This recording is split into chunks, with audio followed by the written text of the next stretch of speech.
Don't worry, be happy. I tell you, I mean, how can you be sad when you hear a song like that? And daggone it, every time I hear it, I start whistling. I just love that song. Go on, Bob Marley. You know, the late great Bob Marley. All right. So here we are, another night on the jam, guys. We made it. You made it in. You pressed past your pain to be here so we can prepare, produce, and progress. All right, so glad you chose to be here. It's your free will that you use to decide to be here tonight, and I am ever so grateful. I take nothing for granted, especially after this program. I appreciate every single one of you for making the decision, for dialing, for pressing the number, for whatever you did to get here. I thank you for being here. I'm ever so grateful. And every minute, you know, we have to be grateful. And we have to try to cherish and use it wisely. I chose this song because it would be great if we didn't worry. We spend so much time worrying, and guess what? Half the things we worry about don't happen. But we spend that time worrying, time that we could have spent preparing, thinking about other things, doing something else. I mean, worrying is so stressful. It weighs on us. It actually ages us, you know. So if we could reduce the amount of time that we worry, it would be so awesome. You know, it's easy to say, but I'm sorry, one of my things fell out, my earbuds. I want to make sure you can hear me. It's easy to say, but sometimes it's hard to do. You just can't stop worrying. It's a habit. You know, you just get into worrying. And sometimes we think that by worrying, we're doing something, like we're getting something done. And what we're actually doing is helping the negative, because we start entertaining every bad thing that could possibly happen. And we spend more time entertaining that. Guess what we're giving it? Energy. When we could actually be giving energy to some of the positive outcomes that could possibly happen, and probably do half the time. You know, so, you know, we have to really be intentional about holding on to our joy, about being happy. I mean, we discussed one time, we talked about our comfort foods, you know, our favorite things, favorite activities, favorite places to go, favorite memories. So you can spend your time thinking about those things, those lovely things, those good things, those positive things you can do to uplift yourself, uplift your spirit out of that worry and doom, out of that depressed state. I think I'm talking to myself because I had a little down spell. You know, I'm always transparent with you guys. I had a little down spell recently, so I'm pulling out of it. And I think by the end of tonight, I should be free of it.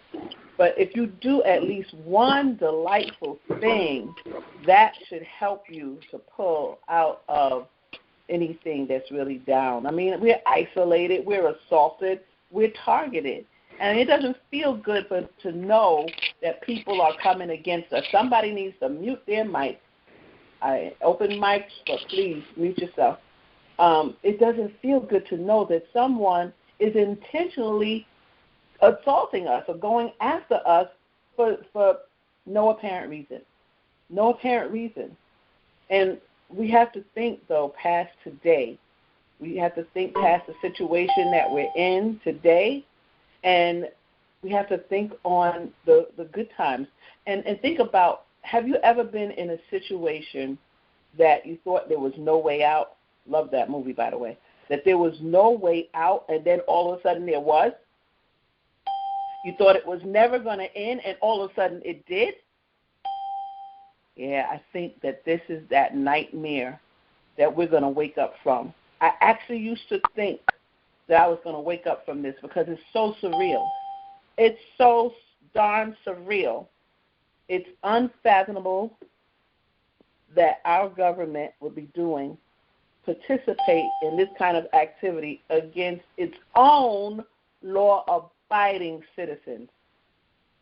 It is fantastical that they would make up such a intricate pattern and schemata of negative, cruel behavior. It's nefarious, it's heinous, it's every negative adjective you can even think about.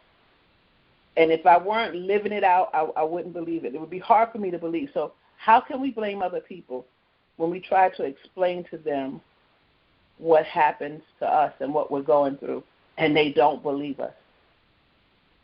It's very, very difficult to really hold it against them because, it sounds like paranoia. It sounds like schizophrenia. It sounds like bipolar. One day you're up, one day you're not, and this is happening. You don't want to use your smartphone, your smart device, or you're putting aluminum foil on your head. They don't get it. So we have to forgive them and let it go, because else it weighs on us. And if we were in their position, who knows how we would feel. But I want to focus on us trying to do at least one thing, and I have to say this, one thing that's ethical and legal, because I don't want somebody to go and slap their gang stalker and then say, God, you told me to do one thing that makes me happy. Now, if that's the only thing that makes you happy, we have a problem. Houston, we have a problem. But do something that's legal and ethical that makes you happy to help pull you out of this. And let's be intentional about keeping our joy, protecting our joy, keeping our countenance up. I'm hearing, and I don't know much about this high vibration, but the happier we are, the harder we are to attack in terms of the do. But if we continue to say to ourselves, that I know Richard Lighthouse talks about creating a firewall around your head against subliminal messaging, and I'm saying I'm adding to that to keep our joy. I will not worry. I will be happy. I will think of happier times. I will hold on to my joy. I won't worry.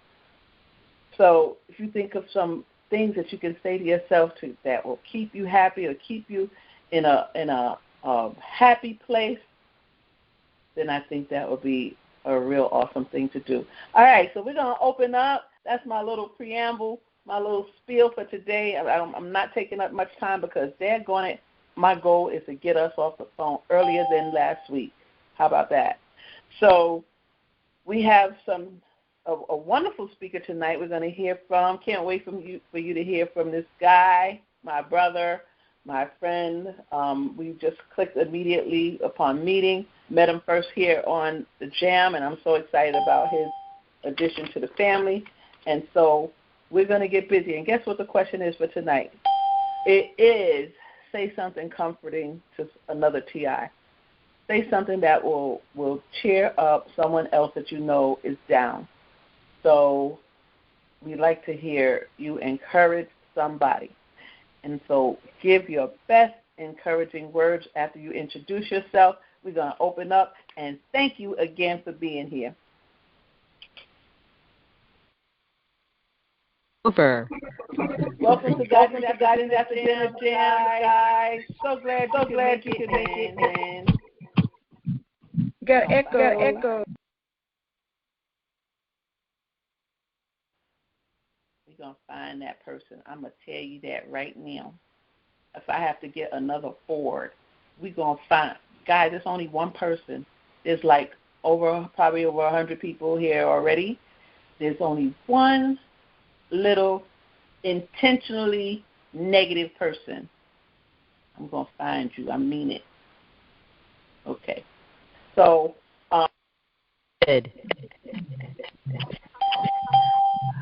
we're looking for you. Best thing you do is mute your darn self. It's one of your animals. Yep.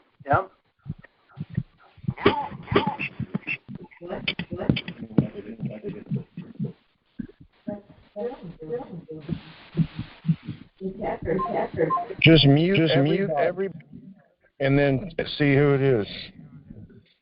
You can't mute everybody and see who it is. We have to be open. Give us 1 second, please. Yep. Thank you, though. All right. Welcome to the Jam, everybody. Welcome to GoGi's After Dinner Jam. So glad you could make it in. Please announce yourself and give us those encouraging words that you would give to a TI that's down. Go ahead.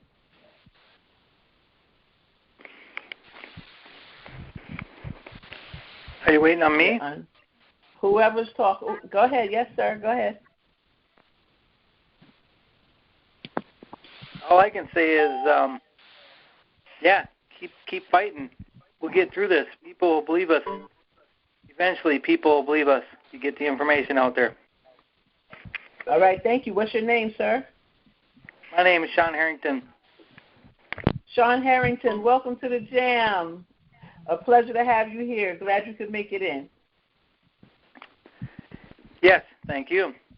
All right, good afternoon, good evening. Welcome to GoGi's After Dinner Jam. So glad you could make it in today. Please announce yourself, city and state you're from, and what would you tell another TI? Sean said that they will believe us sooner or later. Your encouraging words.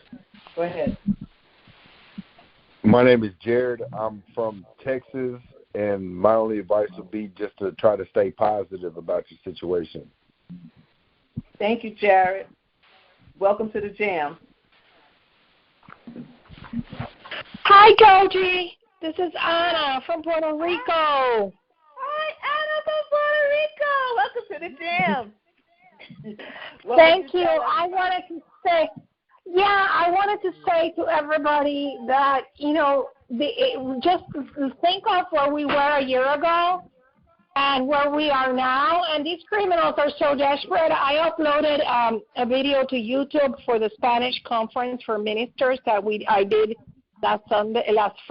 Monday with Dr. Sally Priester, and they removed it from YouTube saying it's violating guidelines. Imagine a Christian, it's a conference for Christian ministers and pastors. So we know we're doing something right. We're getting the word out. The cat is out of the bag. There is no putting it back inside the bag. And good things are happening. Congress is listening. Supreme Court is listening. Yes. The circuit will be listening. And so there's like 5 different doors open in a synergy to get us through. And, I don't know if you saw the Substack today about the implants on the megaphone. And some people would just be so sad because, that person in there is me, right? And I have over 140 spots of implants in my body. But I am a true testimony that just holding on to God, you can get through the most powerful science and the most powerful attacks from criminals. So, if I did it, you can do it. So let's just, be positive about it. And, I don't look at my implants now like, oh, they're listening, they're reading my mind, they're controlling me. Yeah, they do. But you know what? This is how I look at them.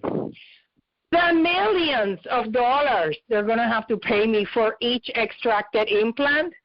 Yeah. It's a lot, okay? So I see my body as a treasure chest. And each one of them, they're going to have to pay so dearly for so much money for illegally implanting me. So right now, I honor my temple and my body, and I know that all of the evidence inside of me will help to prove who these criminals were and to put them in jail. And for that, I am grateful, I am positive, I am hopeful, and I don't tell you I have my bad days because, GoGi, I do. Yeah. But, right now, I just want you to all be enthused about the fact that there is so much hope in front of us, and that, that's true. There's no money in the world that can pay for what they have done to us and taken our families and everything away. But you know what? It's a rebirth. It's a new beginning. And as long as we are breathing and alive, we can get to appreciate things more. Like I say, when we are free, we're going to appreciate every breath of air, of fresh air, so much more than most people, because we already know what it is to be a slave and what it is to be in this atrocious program. So we will look, colors will be more vibrant, scents will be more delicious, so will food. So every moment of our lives from when we get to be free, it's going to be so much more enjoyable and plentiful. And that's all I have to say. I hope that, just every morning open your eyes and give thanks to God. You're here. And I know this is not a religious or having anything to do with, but every time, every day, as soon as I open my eyes, that's exactly what I do. Thank you, God, for putting me here in this mission and giving me the privilege to fight to shut down these criminals and put them in jail. And for me, that's an honor, and for giving me this new family. And I just, give yourself the importance you have, the meaning you have, the important role you have in battling. We are a chosen army to battle the most powerful government criminals that have limitless resources, but what they don't have is God. So, and I don't mean to offend anybody that doesn't, is not a believer, but that's just what works for me, because I have lived it. I am a walking miracle. I have hundreds of implants in my body, and they were not able to control me. Yes, they did for a little while, but they were not able to make me neither kill myself nor do illegal actions, which is what they were trying to do, for me to commit crimes, to commit ethical violations as an attorney. And they could not do that with all their implants, with all their science, with all their psyops. They couldn't do it. They couldn't domesticate this wild horse. So there. Sorry for taking so long, but I just wanted, I just want people to be inspired, and you have to inspire yourself. Thank you, GoGi. Thank you for doing this and for being here. Thank you. I appreciate that. You just ministered to me. You brought me to tears, Honey Badger. I'm a mess right now, but you spoke to my spirit, and I needed it so much. So I'm ever so grateful. And everybody, you all keep going. Thank you so much. That was absolutely outstanding. Wonderful. Thank you, Sister GoGi. Thank you. Yes, it was. What are you doing, sister, when you said you have some implants? The faith in God, the spirit is as strong as than theirs, because they say no weapon formed against me can come against me. So is that having your faith in God that strong? Because my son, I think, has some implant in him. He's in the mental hospital as we speak right now. So I want to know, what are you, because I'm going to be trying to help him when he gets out. So I want, everyone to have the implants and hear the voices and being aggressive to other people and take off his clothes when he's burning. What's your name, ma'am? And what city? A lot. So what are you doing that I can pass on? What's your name, ma'am, and the city and state you're from? Sorry. It's Dale Duvernay. I'm living in Charleston, West Virginia, from New Orleans, Louisiana, though. Oh, wow, okay. Yes, we need to reach out. We need to touch base with you. We're going to talk about tips, and I'm going to make sure we answer that question for you when we get to that part of the program. Thank you so much for being here. Please stay on, okay? We'll lay down. All right. Okay. I mean, I am a performer. I do have a song. I perform when I can. Mm-hmm. This song came from my son when he was going through what he was going through, and I was going through what I was going through. And God gave me the song in my heart as I was walking down the street. And I'm going to, this is the way I'm going to inspire you, hopefully, because I do inspire people. I was in Katrina in a school and inspired people. So here he goes. I'm not asking why me? I'm not asking what for. I'm not asking next. I'm not asking where to. I'm not asking when. I'm just asking please. I'm just asking please.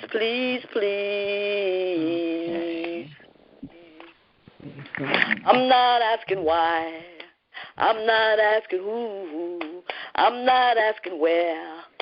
I'm not asking when. I'm not asking how come. I'm not asking why. I'm just asking please. Ooh, I'm just asking please. Just asking please. Thank you so much. Why? We got to move on. How? Where? Who?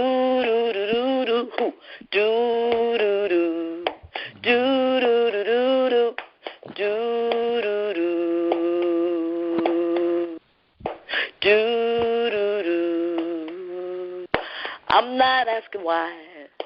I'm not asking what. I'm not asking how. I'm not asking when. I'm not asking where to. I'm not asking who. I'm just asking please. Oh, I'm just asking please. I'm just asking please. Pretty please. Pretty please. Free me. Amen. Okay. Amen. Thank you Right. for that. Stay away. God bless Beautiful you. song. Beautiful. And we'll get back to your question. Thank you so much. Right. I love for y'all to hear that. Awesome. Love it. Thank you. Mm-hmm. I have Native American blood. All right now. Go ahead, ma'am. Somebody else want to share about.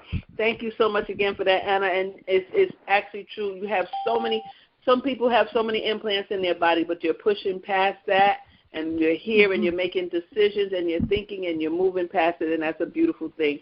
You're not submitting to it. So, yes. All right. Next person, please state your name, city and state you're from. Go ahead. Hi, G. Hi, this is G in Virginia. I want to say, hi, Gaji. I'd like to say to not just one TI, but all of them, when you see your life change, well, you will see your life change when you let God fight your battles. So we got to keep the faith. We got to have the faith and just don't give up. Thank you so much. Thank you so much. Very encouraging. Thank you so much. Go ahead. Next person.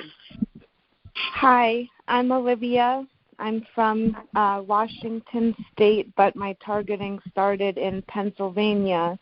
And I just want to say just to continue, keep speaking our truth no matter how hard that it gets. We'll have our day in court. And, I just love all the support from everyone, and I really need this today. Thank you. Thank you, Olivia. Welcome to the J.A.M. So glad to have you here. Hello, Thank you. Hi. Go ahead, sir.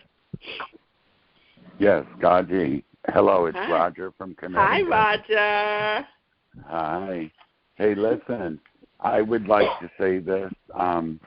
For all the TIs that are silent out there, and don't let fear overtake you. Whatever faith you have, rise up with that fear, with that faith over the fear, because this is what the government criminals want us to do, to stay silent, but reach out, dig deep inside yourself, and start talking to your community.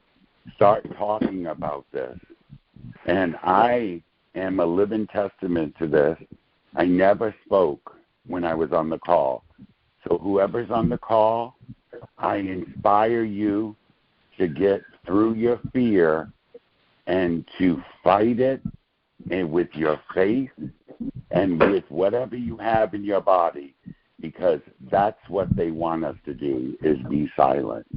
I send out love and peace to all my brothers and sisters in the TI community, and continue to stay strong.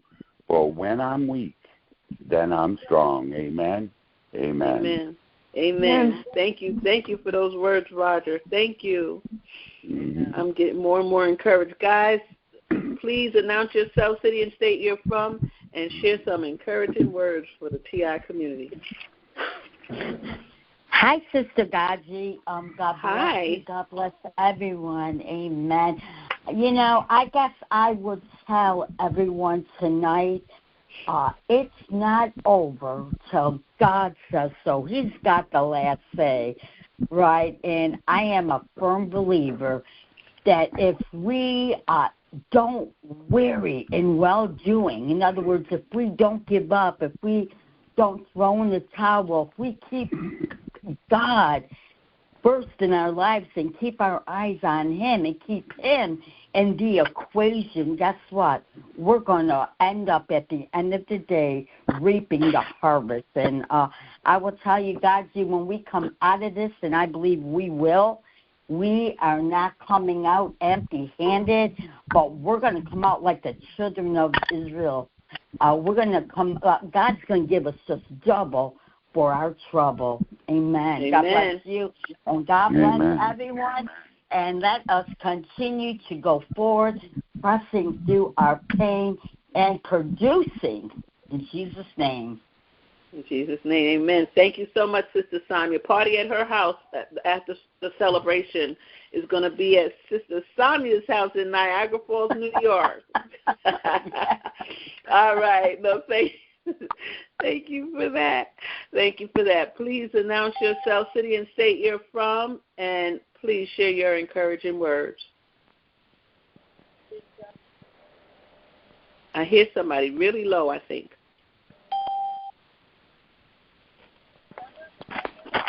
Hi, I'm Cindy in Sacramento, and I want to encourage everybody to try to be as loving as you can to other TIs, because it's necessary.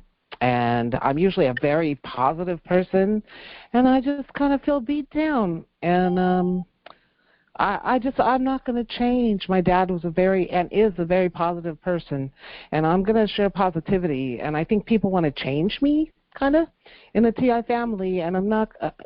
If we let everybody change us, we wouldn't be a person. We wouldn't know our head from a hole in the ground. So I'm begging, I'm pleading today on this call.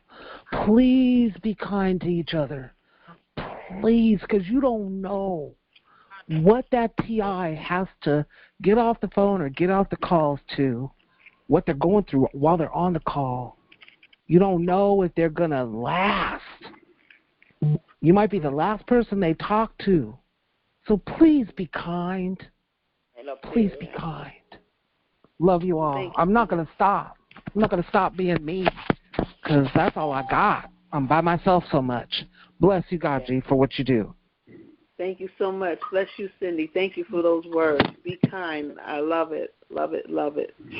Yes, yes, yes. I hear somebody. Please announce yourself, city and state you're from, share encouraging words, and then we're going to move on to the next portion of the program. Anybody else? Okay. Yes, hi. This is Barbara in Florida. Hi, Barbara. Can you hear me? Yes, good. We can hear you. Oh, hey. I just wanted to say hey and thank you. I've been listening for a few months at least, and I've enjoyed getting to know everyone, and I haven't really contributed, but I'd like to start, and I really appreciate the encouragement. Thank you. I'm so glad that you decided to speak tonight. Go ahead. And if anyone wants to reach out to me and start having, talking on the phone, I can give my email address real quick. Go ahead, Barbara from Florida. Is that okay? Okay. I just made it. It's unifiedforjoy@proton.me. just the word unified for joy at proton.me, and I'm happy to talk. I was targeted in upstate New York within the last year or so, and I'm in Eastern Time, and I can talk. I'm not working right now, so I can talk almost any time. And thank you all. All right. Welcome Unified to J.A.M. Joy. What she said? What did you say your email is? ROTON. Proton.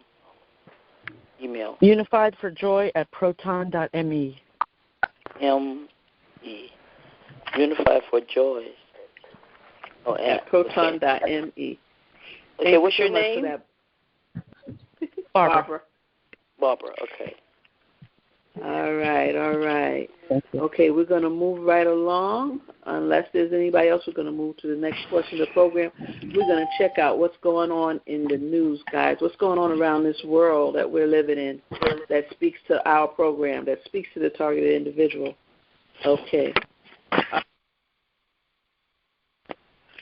All right. So we have a few items here tonight, and then we have our guest speaker who's able to speak. You know, the criminals are something else. They wouldn't allow him to speak the last 2 times we've been here, but tonight, so far so good, he will be speaking to us about some things about personal care and things that we could do to shield and make ourselves better. So, you know, I think I spent some time just looking back. I've been looking back, and I'm trying to push myself to look forward, looking back at what I've lost. But I could feel me there, so I'm going to move. I'm not even going to talk about that. Let's move right into what's going on. That's this section, what's going on. So we have some things that we selected, about 7 items, so let's get through them. The first one is high-tech stalking. It's about stalking. It's a short little audio clip, and here we go. Clients that have found out that their cell phone was being used to track them by an ex-husband or an abuser that they're trying to escape. Well, the same technology that allows 911 to find you in an emergency can lead a stalker to your precise location. Curtis J. shows how the technology is leading local women and organizations to make changes to keep safe. You send a text, you make a call, you travel. The details can silently be sent to a third party without you knowing it. So how does this happen? It turns out there's an app for that. Technology. It's here to help and put you in danger. All over the country, reports of stalkers getting their victims unknowingly by simply using a cell phone. Suddenly, he broke into her apartment. She didn't know how he found her, but given what's going on technologically, you just never know anymore. Sharon Katz works with women daily who tell her stories of falling victim to high-tech stalking, stories where stalkers see their every move, when they're online, who they're talking with, their exact location at all times. We had a client who went in to get her car serviced, and the mechanic said, "Do you know you have a GPS device down here under the car?" And she had no idea. Most disturbing, her lifeline was his invisible leash. Several clients that have found out that their cell phone was being used to track them by an ex-husband or an abuser that they're trying to escape. High-tech stalking is now putting local abuse shelters where Sharon works at risk. It is happening here and everywhere. Women die. I mean, women die, and for those women that do end up in the morgue, they are usually in the process of leaving. In Arizona, Lori Latif was leaving. Her husband, Andre, accused of shooting their 2 young children before turning the gun on himself. He survived. The kids did not. And in Washington, James Harrison killed his kids, then himself, after stalking his wife.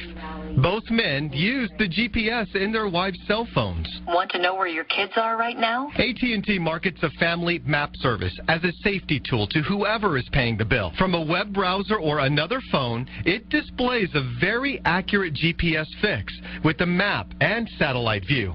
If the target is indoors, Family Map determines their rough coordinates using the nearest cell tower. It's just amazing how people can be found now. Police use GPS to track criminals, but they have to get a warrant or a signed release. A husband paying the bill needs no such authorization to track his wife, even if they're separated. Turning off the phone does not disable GPS tracking. That's why it is so important to take out the battery and SIM card. For other safety tips regarding GPS and stalking, go to NBCActionNews.com and click on Lifestyle. For NBC Action News, Curtis J. Take out the SIM card and the battery, and whoever pays the bill has permission to follow anybody else. Isn't that something? And it's a lot of women and men have become targeted through divorce. I don't know if it's the divorce courts or what, but I've heard of a lot of either rejected, he made a pass at me and I rejected him, she made a pass at me, I rejected her, or just breakups where it ends up that someone is targeting. So that's just something that always stays in my mind. But this high-tech stalking is really key. And I like that people are paying attention to it, perhaps because of the DV, the domestic violence shelters and so forth. They're really paying attention to it. So they need to legislate items around that. And we know how we're stalked. One thing they said was they used the signs from the signals from the phone and the cell towers. So somehow this is the stalking that we experience, that they're using on us, in addition to what goes on with our head. Okay, from the cell towers. All right, so let's look at the next one. Now, this one, I can't pronounce her name, but this deals with some of the issue that we're talking about. This deals with mental illness, and I'm looking specifically at the state of Mississippi, and it's an article. So let me look here at this article. It says 5 takeaways from our investigation into how Mississippi counties jail people for mental illness. So in Mississippi, if you're waiting for some kind of psychiatric evaluation and it's not about that time, they will put you in jail. So I just want to read a few of the things that I thought that were interesting. It says, for many people in Mississippi, the path to treatment for a serious mental illness may run through the local jail, even though they haven't been charged with a crime. Okay. So it says every state has a civil commitment process in which a court can order someone to be hospitalized for psychiatric treatment, generally if they are deemed dangerous to themselves or others. And we know, we're warned, I saw it on the Targeted Justice website, in terms of Florida, they have the Baker Act. We just don't go there and start, putting out certain things that could lead to forced hospitalization for evaluation. But this is saying if you're a danger to yourself or others.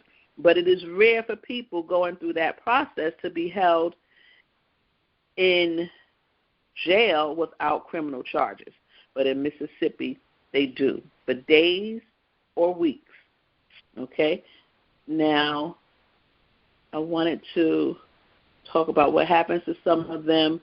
And it is just a caution because you need to know if you're living in Florida that they have the Baker Act to be careful about what you say and how you present yourselves. And there are only a few states that do this, but since psychiatric issues, psychological issues are dealt with each state, there's legislation. It's important to know where you are and what the information is, what the legislations are in your area. Okay, so this, I wanted to look at one more part of this. I think it's the end.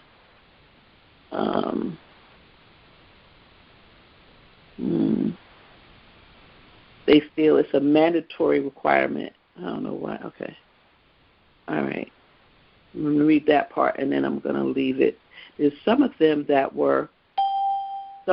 ended up dying while waiting in jail, while waiting just for an evaluation, and they shouldn't have been there in the first place.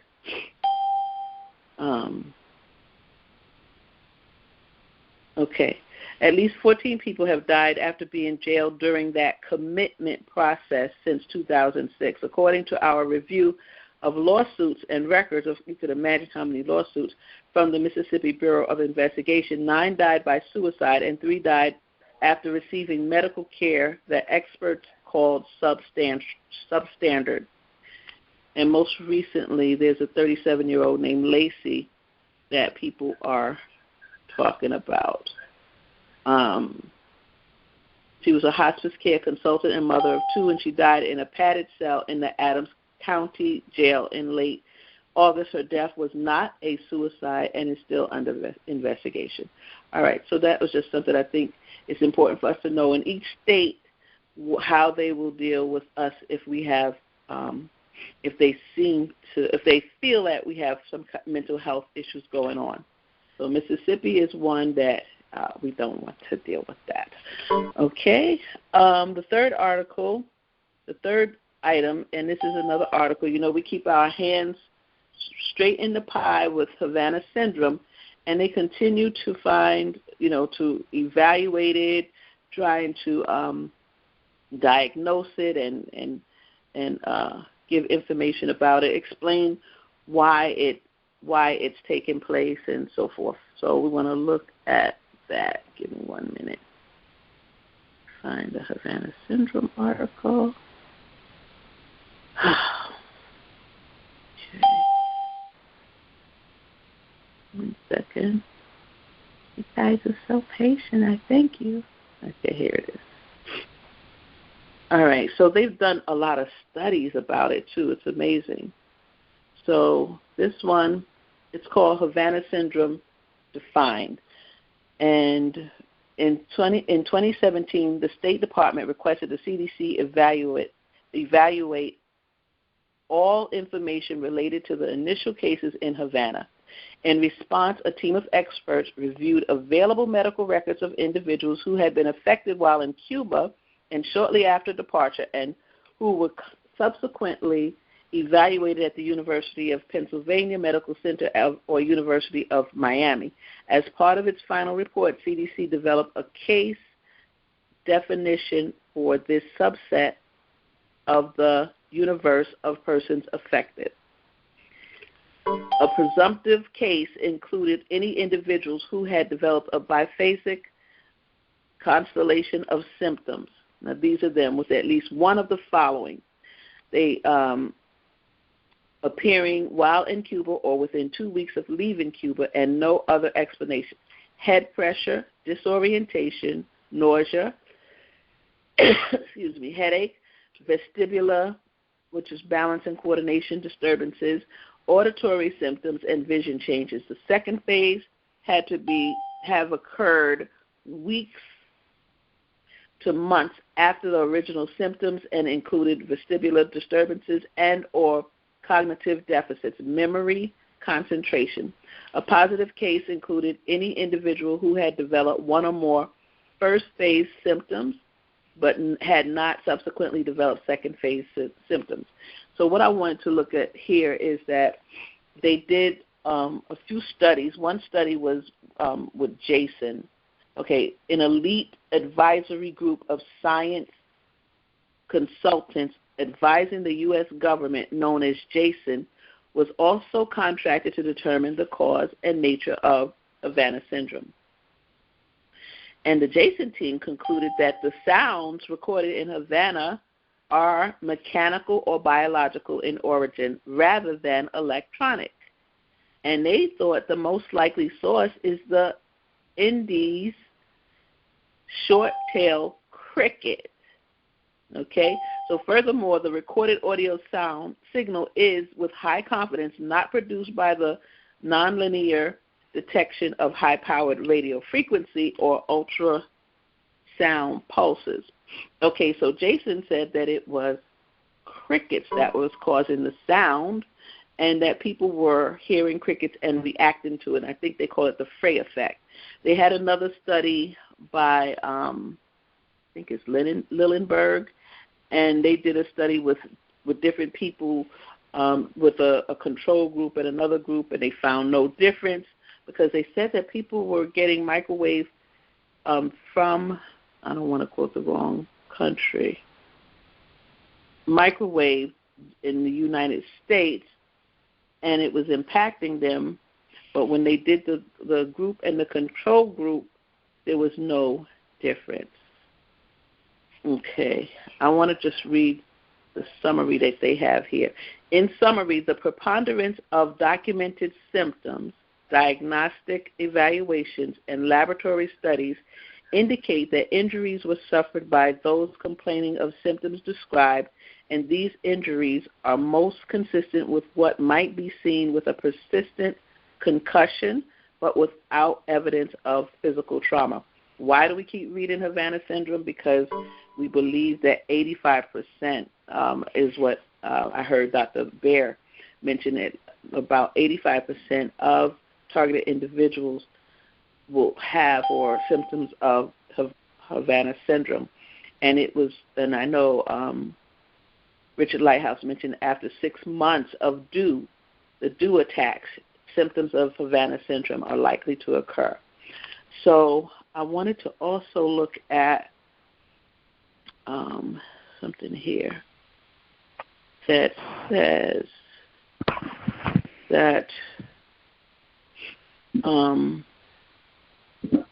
they have what they did because on October 8th, 2021, the Helping American Victims Afflicted by Neurological Attacks, that's Havana Act, was signed into law by President Joe Biden.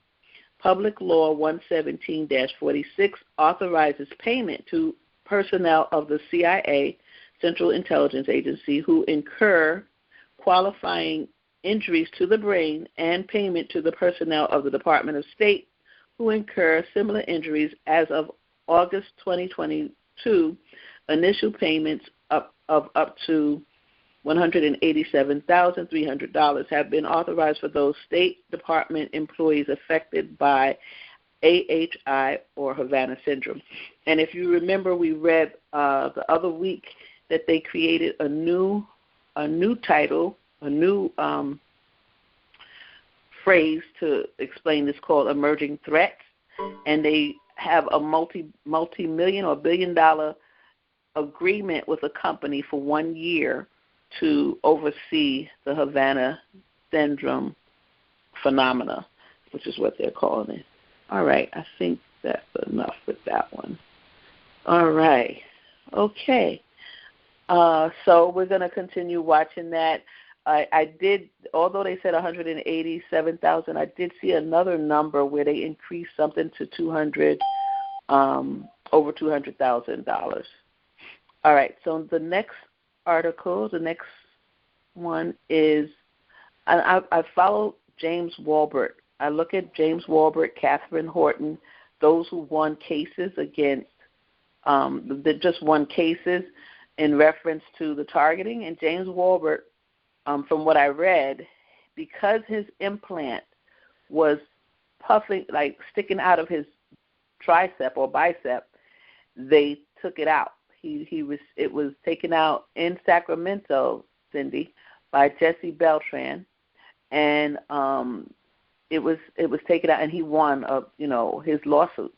And so we're going to just listen to a few minutes of what he says about electronic harassment.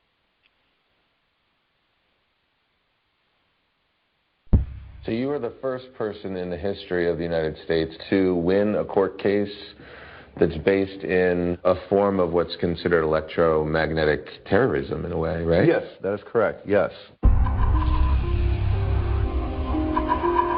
How long did it take you to build a case? It took me 1.5 years to build a solid case. Hired 2 private investigators. They both researched every single thing I said. I presented all of my evidence, and the FBI immediately identified suspects. Oh. I took them to court and won. Now there's 21 laws against illegal implantation in the United States. Prior to that, if you'd ever even mentioned an implant, you were paranoid, you were delusional. When you talk to someone like James, what seems far-fetched and unbelievable then becomes really understandable having these implants in his body. It's a very real example of mind control. Now I understand how something like that could actually happen. Yes. Thank you. So he was the first to win one with electronic harassment. And like I said, because it was sticking out, it was obvious that it was there. They took the implant out, and it had on it who made it. And he knew that he did not accept it. So we'll study a little further. There's 5 of them or 6 of them that we want to study. So we're going to do a continual study of those, heroes or people to look up to in the field, in the Targeted Individual Program. All right, so we want to take a commercial break, and then I'm going to come back with the Pentagon is dealing with 5G, how they use 5G, and a governor who was bribed, and what did she do? Did she go with the bribe? But it was recorded, which is great. And how the FBI, they're overreach, but the Ninth Circuit got them. Let's talk about that. Just let me hear a commercial first. Are you feeling like something strange is happening in your life? You tell others, but nobody believes you? Well, get ready to uncover the truth with GoGi Justice's groundbreaking book, GoGi's 10 Signs Which Indicate You're a Targeted Individual. GoGi Justice, an everyday person just like you, has written a book that exposes the covert illegal activities happening right under our noses. With a writing style that's raw, honest, and relatable, GoGi takes you on a journey through the dark world of targeted individuals. You'll ask yourself if you are experiencing these signs. Learn about infiltration, gang stalking, privacy violations, and even hacked home appliances. GoGi's book is a beacon of hope, providing encouragement, tips, and resources for those who find themselves trapped in this nightmare. It's time to fight back and regain control of your life. So if you're tired of feeling isolated, unheard, and targeted, grab a copy of GoGi's 10 Signs Which Indicate You're a Targeted Individual. Available now on Amazon.com and the Targeted Justice Etsy shop. Don't let them silence you any longer. Take the first step towards understanding, empowerment, and freedom. Get your copy today and join the movement. GoGi Justice's book, A Voice for the Targeted Individuals.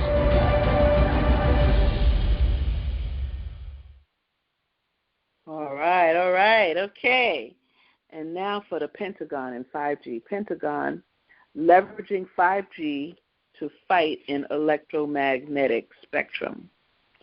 All right. Now, this what I like about this article, it kind of explains how they use all these things together. So whether it's to look up funny cat videos, I know someone who does that, Anna, or operate a robotic system using wireless internet, 5G has become a staple in the everyday lives of many. And I remember when they did this 5G rollout. So this really tells us why and how they use it.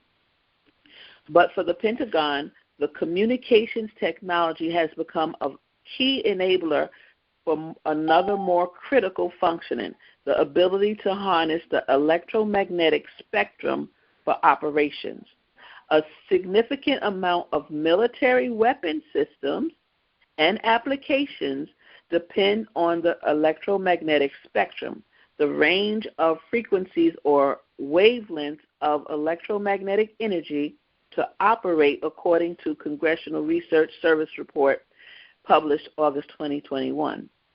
The spectrum supports military operations today by linking wireless communications, satellites, signal intelligence, and radar technologies that support situational awareness and electronic warfare, said the report. The report is titled Overview of Department of Defense Use of the Electromagnetic Spectrum. I would love someone to get that report and share it. Overview of the Department of Defense Use of the Electromagnetic Spectrum. To ensure the United States maintains its advantage over adversaries like us across an increasingly complex, congested, and contested electromagnetic spectrum, or EMS, the Defense Department released its electromagnetic spectrum superiority strategy in 2020. It's called on the department to develop capabilities and policies that support EMS operations, coordinated actions to exploit, attack, protect, and manage the electromagnetic environment. Interesting. In modern warfare, EMS superiority is a leading indicator and fundamental component of achieving superiority in air, land, sea, space, or cyberspace, one document said. Those are the things they use. Air, the planes, the drones, the helicopters. Land, sea, space, or cyberspace. One of the emerging technologies the Pentagon believes will give a decisive edge on future battlefields, especially for electromagnetic spectrum operations, is the fifth-generation wireless network known as 5G, said Tom Rondeau, Principal Director for Future G and 5G at the Pentagon's Office of the Undersecretary of Defense for Research and Engineering. It's not just about the spectrum. It's not just about the radio at the edge. It's about the network and the control of that radio surface, and that becomes a really powerful tool for us to use, Rondeau said during a panel discussion at the Association of Old Crows annual symposium in Washington, D.C. The power of 5G comes from its ability to leverage high frequency on the EMS, the electromagnetic spectrum, as well as the mid and low range frequencies accessible by its predecessor, 4G. The addition of high range frequencies allows the department to transmit vast amounts of information, such as critical communications needed for operations at the edge or sensor data, at a faster speed and lower latency, while maneuvering around the spectrum to perform actions on the best suited frequency. Okay, Rondeau compared 4G to a highway during rush hour, slow and congested. You want to differentiate your services. You want to have access roads and other highways and local roads and driveways, he said, and that's what 5G starts to allow us to do. Differentiate those services and split off those resources in a way that allows you to customize the network to your application. All right, let me skip around here. Let me do another benefit of 5G is the additional flexibility it provides to users through technologies like network slicing. Okay. All right. So they continue to talk about 5G. And it's really key because of the electromagnetic spectrum. But I think that's the only point I wanted to make with that.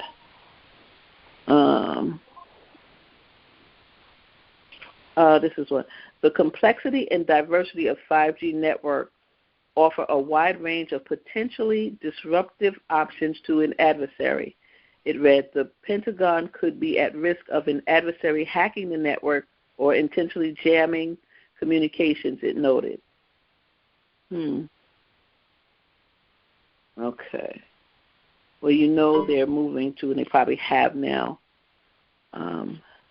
6G and so forth, but I'm not that tech person. I'm not going to go there. All right. So the article is in the National Defense if anybody wants to look that one up. Okay. All right. The next one is, okay, this governor, and I love the way she dealt with this. You know, sometimes when this program wants us to do something, people hint around. They don't actually say it. They don't actually put it out there, because if they say it directly to you, then you have evidence, concrete evidence. But some things are insinuated. But let's see how this bribe is done. And I'm so happy she caught it on tape. So what's going on? What is? I'm assuming this is our friend. This is back east. There are very powerful people that want to keep you out. I know they do. But they're willing to put their money where their mouth is in a big way. So, this conversation never happened. This is crazy, though. They should want me. I'm a great candidate. People love me. These people are corrupt. Well, maybe you're right. They are right. They are corrupt. Maybe. This never happened. Don't go. Do me a favor, though. I don't get myself in trouble. If you say no, which is fine, it's your choice. Don't tell people. They're gonna try to have me murdered. Not that either. Today's world, man. If that stuff that came out last week is right about the cartel stuff, man. They say the cartel's operating in 50 states right now, like all 50. You know? So what's going on? Who is it? What? Forget the who. Let me just tell you what. Let's just say there are people calling around saying, gosh, no, they can't read this. Never repeat this. If you say no, don't. If you say, I got offered to buy out, don't use it. Because then we lose our ability to get things done in the future. Here's my problem. Rather than just say, let's work with her, she's a great candidate. Because they don't own me. And it pisses me off. Yeah, it's not about ownership. It's about control. I don't know it's about control. It's about being on the team. I guess that. You know what I mean? They want to be on the team. They want you to be on their team. But you know? But if they're pushing a globalist agenda, I can't do that. So what do they want? What do they want me to do? You want to stay out for 2 years. But I'm gonna tell you what I can offer you. But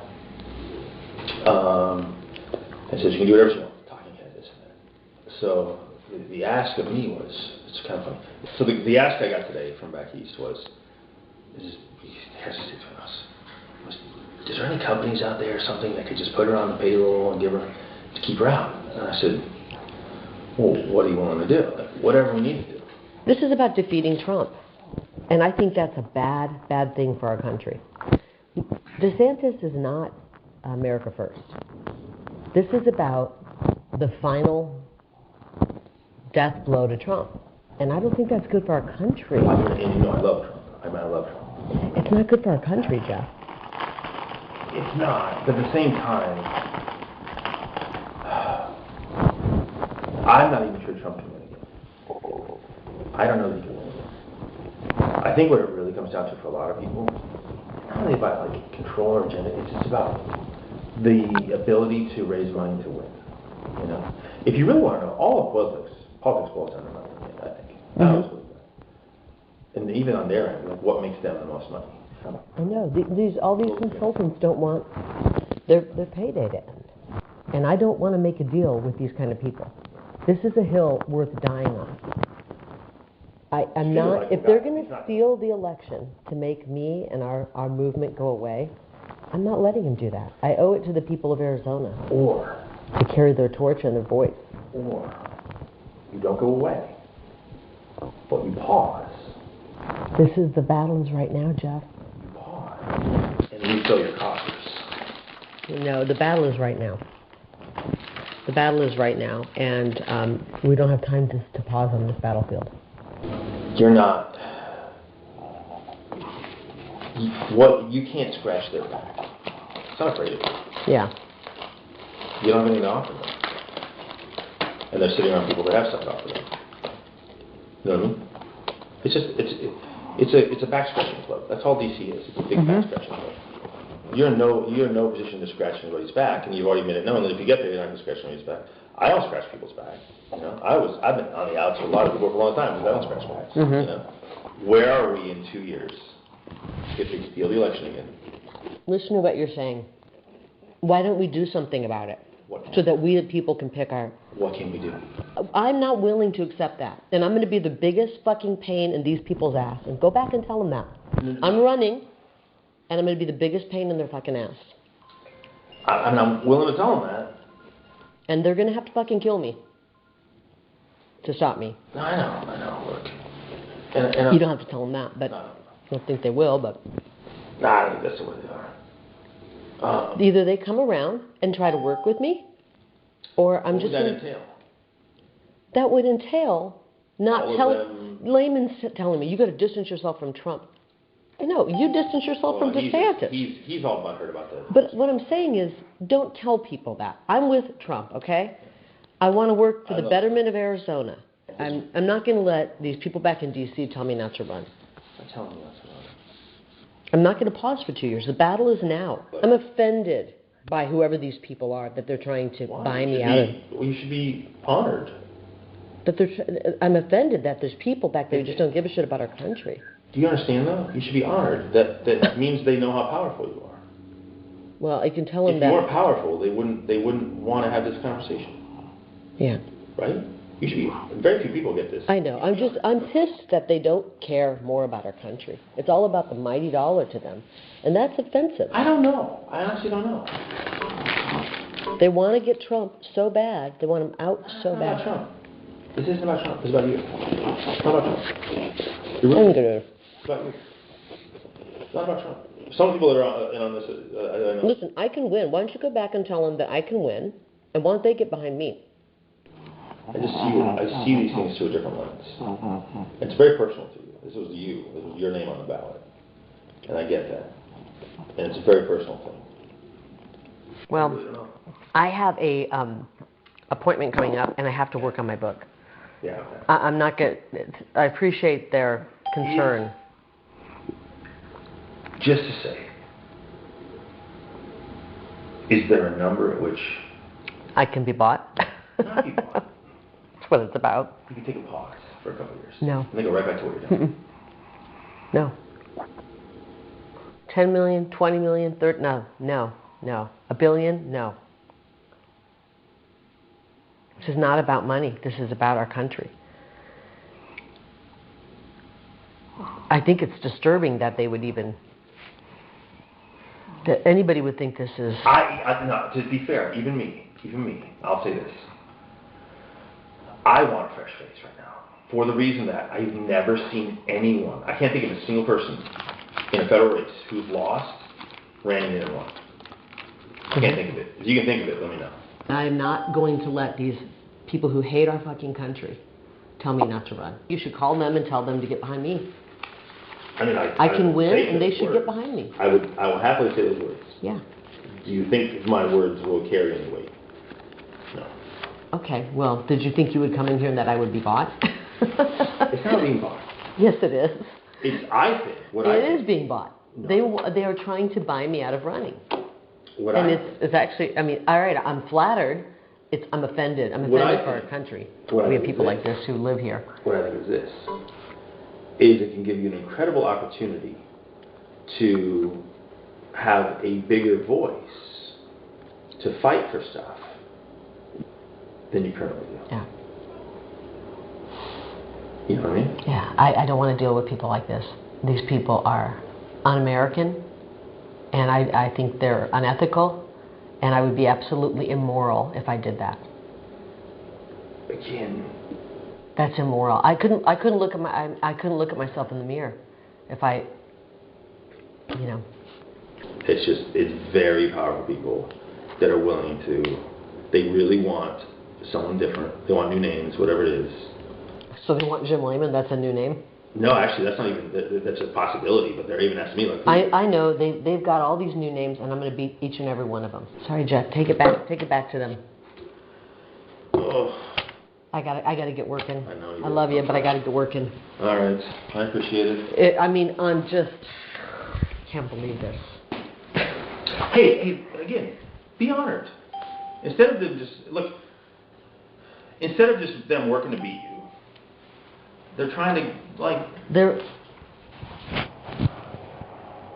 This is about getting Trump out.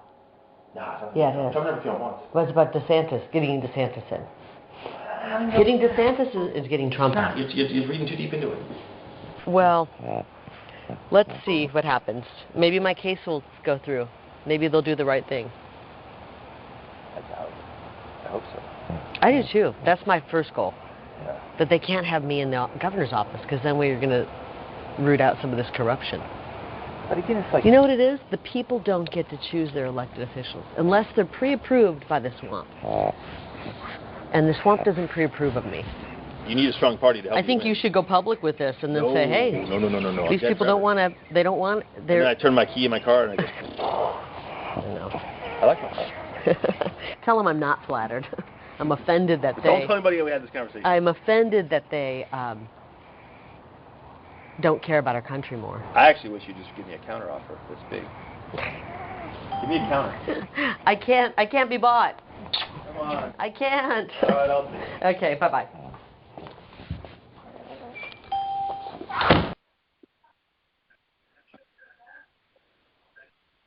How many ways can you say no? How many ways can you say no, I can't be bought? I mean, really. He wanted a counter offer. He said, don't tell anybody you had the conversation. And it's public. It's public now. So somebody is, that's like big trouble. So they tried to bribe her, and she stood up. She taped it. We heard her fumbling around, hiding it with her eating and all that stuff, but she was taping it, and she put it out there. And my girl, I mean, I don't know. I wish I was in her state, because it sounds like she really wants to help the people.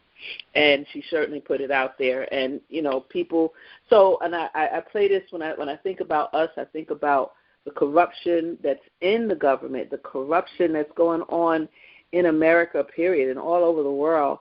And so when we say, you know, you need our evidence so that we can make sure that we win, no, we need courageous people to stand up. And this is what they're fighting against, corruption. These backdoor conversations, the swamp, whatever she calls them, all of these things that really go against the grain of America in this democracy, supposed democracy. As we know, we're living evidence that we're not in a democratic society, because obviously something we did put us in this list, and where we're assaulted and treated like subhumans. And it should not be happening. All right, so on a positive note, the last article I wanted to discuss is how the Ninth Circuit spanked the FBI once again for overstepping. And the name of it, and it's in the Intercept, the name of it is FBI Overstepped Authority in Warrantless Search of Hundreds of Safe Deposit Boxes, Court Rules. Right after this commercial break, that's what we're going to hear.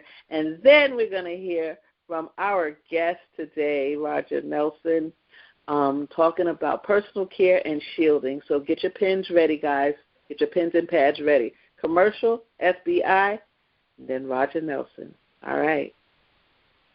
Are you a targeted individual looking for support and connection? Look no further than TIEvents.org, the ultimate event site for targeted individuals worldwide. Discover a wide range of upcoming events, from conferences and meetups to rallies and fundraisers. Connect with like-minded individuals, participate in informative conference calls, and explore a wealth of resources. Visit TIEvents.org today and join a thriving community of targeted individuals. Together, we can make a difference. TIEvents.org, empowering targeted individuals worldwide.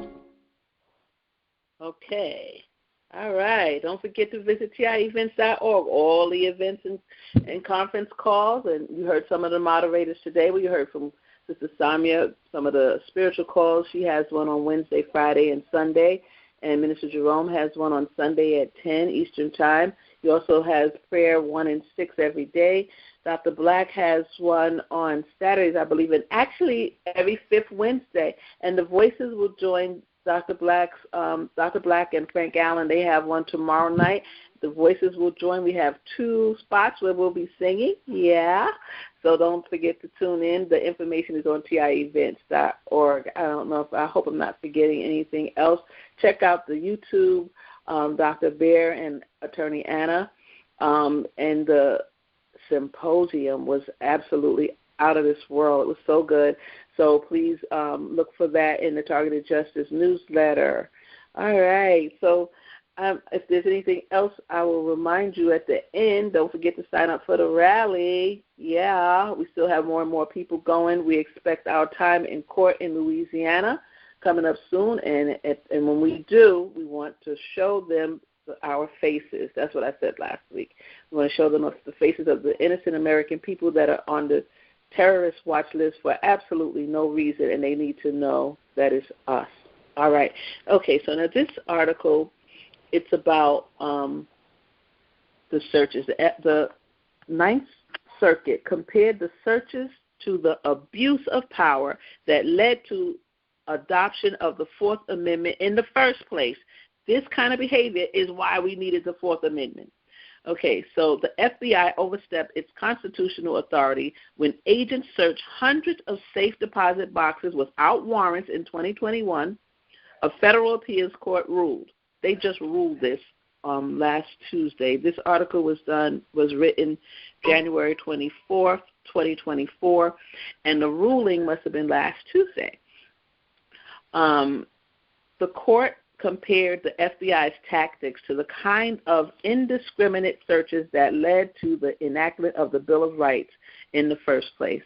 In March of 2021, the FBI raided U.S. Private Vaults, a safe deposit box company in Beverly Hills, California. Now, why would you raid Beverly Hills, California? What could be in those vaults? All right, the company marketed its services around client anonymity and privacy, which appealed to gambling rings and drug operations, but also customers who were unable to get a deposit box at their bank or simply mistrusted banks and preferred to store their valuables elsewhere. Okay, so they put it there. The FBI seized millions of dollars in cash from the deposit boxes, plus a mix of jewelry, personal effects, and documents such as wills and prenuptial agreements. Oh, my God. In litigation filed in federal district court in May 2021, victims of the raid argued that the FBI's search flagrantly violated their Fourth Amendment rights. In October 2022, the trial judge ruled there was no Fourth Amendment violation. Okay. The trial judge, wow, should go down in history. How could he say no Fourth Amendment violation? The Ninth U.S. Circuit of Appeals unanimously reversed the lower court's decision on Tuesday. The court ruled that the FBI exceeded the bounds of a warrant obtained prior to the raid, which explicitly did not authorize any criminal search or seizure of the box's actual contents. The FBI's warrant application omitted key details of the raid plan, including that the special agent in charge had directed agents to open every box, preserve fingerprint evidence, inventory the contents, and have drug dogs sniff all cash. If there remained any doubt regarding whether the government conducted a criminal search or seizure, the Ninth Circuit ruled that doubt is put to rest by the fact the government has already used some of the information from inside the boxes to obtain additional warrants to further its investigation and begin new ones. How do you use the information? Okay. In oral argument in December, one of the three judges on the Ninth Circuit, so we could see that, okay, the argument took place in December. They ruled Tuesday, so about a month it took to make them decision. About a month. One of the three judges on the Ninth Circuit panel called the FBI's search of each safe deposit box without probable cause egregious and outrageous. Another likened the FBI's action to the maligned general warrants and writs of assistance issued in colonial times, which authorized British officials to search colonists' homes indiscriminately for smuggled tea and other items. The Ninth Circuit's opinion repeated these concerns. The court found it particularly troubling that the government failed to explain why its arguments would not open the door to the kinds of writs of assistance the British authorities used prior to the founding to conduct limitless searches of individuals' personal belongings. It was those very abuse of power, after all, that led to the adoption of the Fourth Amendment in the first place, the court ruled. 5 days after being grilled at oral argument, the government tried to make the case go away without a precedent-setting rule that the FBI's actions were unconstitutional. Well, this is the second time I'm hearing about make it go away, because with Fikri, they tried to make it go away, saying it was moot by taking his name off the terrorist list, off of at least handling code 1 and 2, and the no-fly list right before the trial, okay, right before the court case. So they were saying, we don't even need to be here because we took your name off. So here they did another one of those moves, and the government attorneys filed a motion asking the Ninth Circuit to give the plaintiffs what they wanted in order to destroy records of the FBI search. Now, the government had fought against destruction of the records for more than 2 years, and plaintiffs' attorneys were surprised by the about-face when they called an attempt to sweep a massive constitutional violation under the rug. All of a sudden, you want to destroy the records. 2 years you've been saying no, which tells us a lot about their strategies. They will hold out till the end, let the stronger man win. So if you just stand to the end, that's when they cave in. The government did not, however, concede that the FBI's raid was flawed. Instead, the government told the Ninth Circuit that it wanted to avoid a published judicial opinion impugning the actions of good faith motivations of law enforcement in this highly unusual case. Oh, please. So they stood behind them to the end, and in which a company was aiding criminality and protecting criminals by operating a vault of anonymous safe deposit box. Oh, interesting. Okay. On Tuesday, the Ninth Circuit issued the ruling the government feared, while also ordering the FBI to destroy records of the search, including copies of its evidence databases. The U.S. Attorney's Office for the Central District of California, sorry, I'm thinking about, they destroyed the databases. Okay. California declined to comment on the specifics of the ruling. We are prepared to destroy records of the inventory search, which is the release sought by the plaintiffs, said Tom Mrazek, the office's director of media relations. Today's opinion draws a line in the sand, said Rob Johnson, an attorney at the Institute for Justice. We need to reach out to the Institute for Justice, the libertarian nonprofit representing the plaintiffs. If this had come out the other way, the government could have exported this raid as a model across the country. Now the government is on notice. Its actions violated the Fourth Amendment. Okay, so they drove the point home. Really great. Would love to reach out to Rob Johnson of the Institute for Justice. And the Ninth Circuit is standing up. Okay? All right, right here they have an ad for the Intercept, to donate to the Intercept, because this kind of article, you may not hear it this way on mainstream media, but we hear it through alternative media. And so I want to take the time also to give a plug for Targeted Justice, because they are representing all the TIs, the underdogs of the world. But here we are. We're really the champions. And, we're going to be recognized as such. Our day will come. All right, now, thank you for being here again. It is time for our special guest, and he has some valuable information to share with us. And so I hope you have your pens ready, because we want to learn more about protecting ourselves, shielding, and so forth. So, Roger, tonight, are you there? Yes, I am. 2 nights. How many nights? 3? It's my third. I don't know, but you know what? We didn't give up, and here you are. So thank you for being here tonight. Mm-hmm. And Roger is a veteran and a former parole officer. He's been serving our country in different ways for decades. And now he's still, I'm not going to say he's retired, but he's doing so much. But he's going to share some of the wealth of in his treasure chest that he's stocked up to share with us for tonight. All right, take it away, Roger. All right. Hello, everybody. My name is Roger Nelson. I live in Connecticut on the shoreline. I'm here tonight to talk to you about shielding and about things you can do to protect yourself. I'm going to go over this list that I wrote off the top of my head that I used and things. It's not saying they're all perfect, but this is what I've used and what I've researched. And I'm sure a lot of you have different things that you use, and we'd love to hear about those. So at the end of this, I'm going to try to make it quick to the point.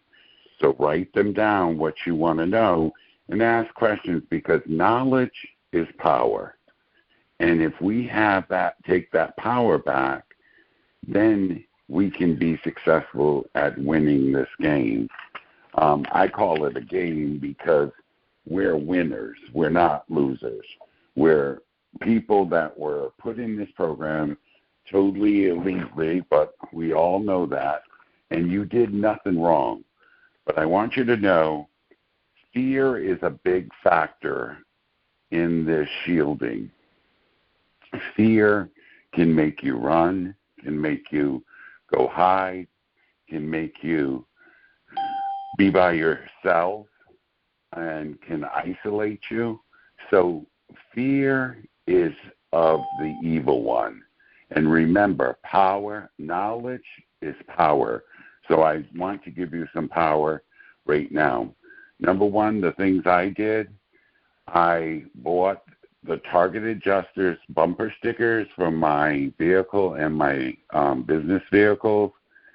And I also went on, I'm going to talk about the car, about shielding with the car, with gang stalking and what goes on in the car.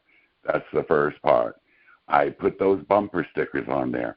Every time you enter the car with your phone, always announce yourself and say, targetedjustice.com, go to the lawsuit and see about it, because remember, the government criminals don't want the gang stalkers to know what they're really doing. They tell them a whole dossier about, oh, you're going to be protecting our country because he's a terrorist or whatever. They're a bunch of liars. Make sure to go to your local store. I bought it at Marshall's, or you can buy it at Amazon. Get a phone holder that can hold your cell phone and video you every time you leave your house or wherever you're going. Put that phone up there and video it. You know who's gang stalking you or who's behind you.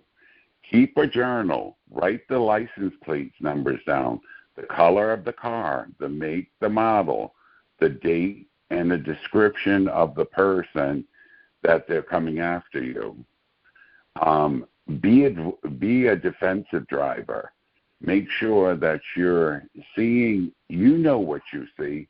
You don't have to prove it to anyone, but write it down and write these plates down. Now, I'm sure the government criminals give these gang stalkers different license plates. It's very organized. So, but it's good for you to keep all that down and put that video on, because, see, they don't want them to be videoed. Also, another thing is, when you're driving in the back of your car, there's usually a pocket in the back of your driver's seat. I put silicone pot holders, and I bought them online, or you can get them at Wally World. I call it Wally World, Walmart. And put these silicone pot holders facing the back seat, because it does deflect the energy of the dew or whatever they're shooting at you. Also, GoGi has used a foil, and she can talk about that when she, or you can say it now, GoGi, what kind of foil you use. No, I have something, I think it's called, I haven't put it up yet, but instead of, you suggested the thick aluminum foil, I have something called radiant barrier.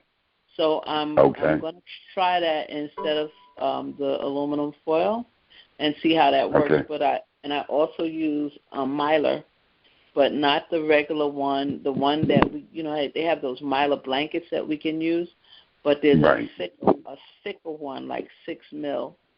So I used that one. Okay. And I did what you said about with the Mylar. I did the hot paint on it. Okay. So also realize something. If you have a garage door, it's the easiest way for these criminals to get in. I secure it with a wire. I put the wire like a thick, like a lock or a wire that you tie up your patio set with. I run that wire through a hole to jam it so that my garage door doesn't open. The reason I say that is I'm talking about vehicles right now. They've also sprayed my vehicle, and I will tell you there was some chemical on there, and it looked like glass or whatever.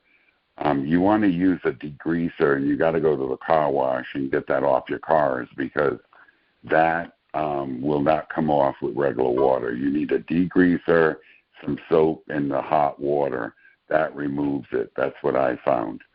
Also, in the back of my car, I have a mirror that is facing with I put on the back of the mirror the 2,000-degree heat paint. You can get it at Lowe's or Ace Hardware. It has to be 2,000-degree black heat-resistant paint, and I sprayed the back of the mirror, and I faced the mirror in my back seat. So when it hits, and I face the mirror towards me, when they hit it, it goes their heat. It resists the heat that they're from the dew, and it shoots back to them. Now, does it have to be black? Does it have to be black, Roger? Well, they only sell it in black. Okay. They only that heat-resistant paint is usually only sold in black. Watch out, like I said to you, about who's driving around you.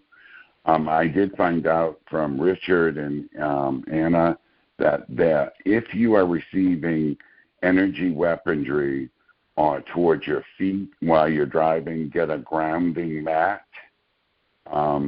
And always announce when you get in the car, targetedjustice.com, and let the criminals know. Because if you let them know, the government doesn't want them to know that. Now, remember, rest is very important part of the human body. And you can get a lot of ideas about vitamins, health-wise, from the symposium if you listen to Dr. Anna. Dr. I don't know how to say her last name. Gauji, do you know her last name? Me either, but I call her Dr. M or Dr. Anna M, but I think it's Milcho. Let me not try. Okay, Dr. M will say. Yeah. Listen to the symposium. I mean, she gives wonderful points about sleep. I will tell you, in the beginning of this, it was awful. It ran me like I didn't know what was happening to me, and then finally I met a community, and our body is made for rest. These are the things I do for rest and for health. I remove and turn off all data, internet in my place, and including my phone, I wrap it with foil. Does it deter the signal? I turn it off, and then I wrap it with foil at night. Even during the day when I don't need the phone, I turn it off, and I wrap it.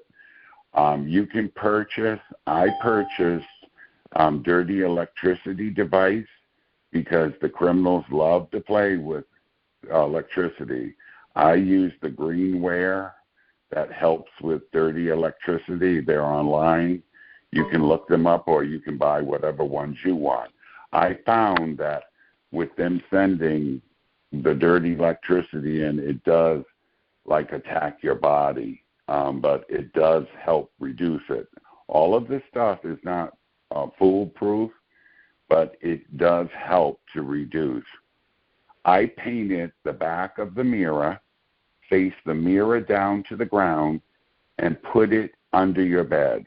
Go to a thrift store, go to Salvation Army, Goodwill, and buy a big mirror that is hopefully on sale or clearance.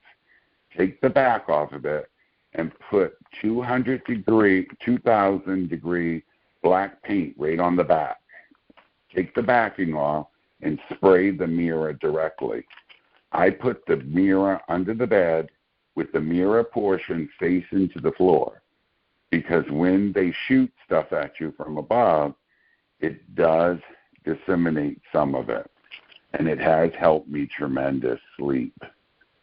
Also, in my bed, this has worked for me. I use copper. I went to Lowe's and I bought copper, and whenever they're attacking me in my bed, I put the copper near there. You know, you feel those hot spots in your body where they're hitting you with something. I put that copper right on my body, right next to me, and it disseminates it somehow. It has worked for me. I also put it between my mattress and my box spring, and that has helped. Also, I learned a lot of this from Karen Stewart. The foil, I went to Costco and bought a 37-inch, the biggest one they had, of heavy-duty foil. And you got to put 12 sheets, but I ran out 12 sheets, and then I pinned it up over my bed. That has helped deter some of the dew and the EMF coming in over my head at night. As I told you, I turn off all electricity in that part of the house or wherever I'm sleeping, because it does help with if you have electricity or they're shooting something, because they don't have nothing to shoot into, like for instance the radio or the anything in your, even a the smoke detector. I get rid of it totally out of the room. I totally disconnect everything in the next room, because this way it helps you to get a good night rest. I have found smoke detectors. Go ahead. Mm-hmm. They love the smoke detectors. Mm-hmm. Also, I found that I take chamomile tea at night with honey. As Dr. M has talked about, you should always take care of your body with Epsom salt and different things that you can put in the water to help your body with inflammation. I would advise you to go to Targeted Justice, listen to the symposium, do research, go to Targeted Justice, go through every tab on there. Knowledge will dispel your fear, people, because we are winners. You are a winner. You are here because God's grace, but you're also here with a lot of people with a lot of knowledge. Let's listen to each other. As the young lady said, let's respect each other. Let's learn from each other, and then we will be successful. Compression stockings have helped me. I don't know if this has affected some of you. When I first got into this, I was admitted into this program, my legs would swell up really large, and I kept saying, oh my God, what's wrong with me? I wasn't that heavy at the time. I got a few more pounds on me, but we won't talk about that. But I turned around and I noticed my legs were swelling, and I couldn't get the swelling go down. So I went to the vein clinic, and come find out, the doctor advised me that what happens is your heart pumps blood down to your foot, and then there's a valve and a artery that pumps back to your heart. Mine was closed, so I had the surgery, which was in office. It was about 20 minutes, and they burn that one artery and redirect it, and I got rid of a lot of the swelling. But whenever I'm attacked by dew or EMF, my legs kind of swell up. So what I do now is I wear compression stockings to make sure the flow of the blood back to the heart. I also found out that wearing leather shoes, not pleather, leather, or leather boots, it does help protect the ankle and the foot and the leg whenever it's being directed towards that area. I use calcium vitamins is a must, as Dr. M will tell you and everybody else in the community. Also drink plenty of water. They always talk about diet, which I'm not great at because I'm a foodaholic and I love to cook. So they say you need to really watch the diet. Also, I bought a X-ray hat, and that X-ray hat on the top of my head, I take a baggie and I fill at least an inch of water, and I double or triple it, put some tape around it, and I put it up inside the X-ray cap, and it does help with the shielding of the back of my head. Well, our heads in the back, that's how they target us, and that does help. I did also buy X-ray blankets. Those X-ray blankets I put down under my sheets, and I usually double them up because it does deflect. On Amazon, you can buy X-ray blankets, and those are like when you go for an X-ray and they put it across certain parts of your body so the radiation won't hit it. I bought, matter of fact, 4 of those, and that has really helped me. I believe they're about $80. I already talked to you about blood flow. Also, keep a note of what times they're targeting you or how long your target goes during the day. I started tracking that so I would be able to see what's happening and when they're changing it, so I wrote it all down. Like I know at 12 o'clock they're going to do ringing of the ears, and some people say, oh, you have tendinitis. It's not tendinitis. It's these government criminals doing it to you.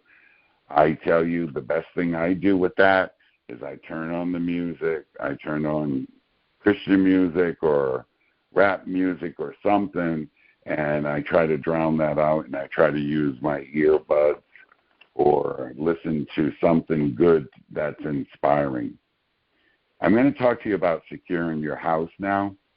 When you have windows and a glass sliding door, make sure you go to your local hardware or wherever and get a piece of wood. Tuck the wood on the glass sliding door. Put that in there, but make sure it's cut exactly. Also in the windows, make sure to take a piece of board and tuck it into the jamb of the track so that if the criminals try to get the lock undone, that board's there. They're not going to move that board. I also, on Amazon, had purchased a host of door jams, door latches for safety, and also I used this lock set. Have somebody else order it for you off of Amazon. Use somebody else. Don't let you use it in your name, but the lock I used was called MEDECO. They're about $200, but I will tell you that you cannot bump lock. You can go right on YouTube and see how these criminals think, because they are criminals. That the government gives them money and gift cards, and they're all criminals. And you can bump lock the regular lock with that kind of key. But with this kind of lock, it is hard to get in, and it has deferred that. How I defer things is I bought 4 Hunter camera systems. They run by battery. You can go to Walmart. You can pick them up. They're not connected to your internet. You take those hunter cameras. It's for animals, and we're dealing with animals. And you put one in your front window, put one around your property, put one in the house, put one in the back. This way, if someone moves or whatever, you will be able to pick it up because you can take that little SIM card out and make sure it's secure. Now, what I did was I locked my box inside with the camera. So I made a little box with a window and I secured it up against the house, but the lock was hard to get to because I put it up on the second floor and pointed it down towards my property. So anybody that moves out there at night, I'm seeing who's coming. Because if someone gets in the house, I got them on the camera. I also hid one in the house because I had a camera system before, but the criminals turn around and they use the internet and they jam that, and then they get to come in. So if you have I learned that the hard way, the camera system, and I brought the people out and they go, what do you mean? That this is all messed up? What happened? Well, they messed it all up so that I couldn't record. Also, go to Targeted Justice, and if you come to my home, you're going to see I have the lawn sign out. I have a big sign in my window. I have bumper stickers. I have them on the tree. I have them everywhere. Why? Because the criminals don't want you to know what Targeted Justice is about. Those signs have actually opened doors for people to talk to me. Matter of fact, one of my neighbors said to me, they're stealing, like I lived on a private road, and she said to me, every morning I go to work at 5 o'clock, someone's at your mailbox with a white car. And she was right. So it is a good thing to put those signs out and educate your neighbors about what's going on. Don't feel in fear. You're already in this. Let the fear go. Fear is nothing but of evil. And you have to remember, you have to despair. Knowledge despairs the fear. You have to be bold. You have to be nice. You don't have to pick your battles. I'm not telling you to go out here and argue with nobody or nothing, but I am telling you this, stick up for yourself. Government criminals will play with electrical items such as refrigerators, electric stoves, toilet water. They love playing with the pump on the toilets. Like you'll notice that your toilet is running and you're going, what's wrong with that? I'm a landlord. They've actually put screws in my wash machines to destroy them. They've done awful things to try to destroy the hot water tanks. So be advised of those things. When you're seeing, you're actually saying, what's going on with my electrical? It's the criminals playing with it. You're not crazy. This is for real. As I said, please remember, Targeted Justice does not advocate any violence. We should do it in a peaceful manner, but at the same time, stick up for yourself.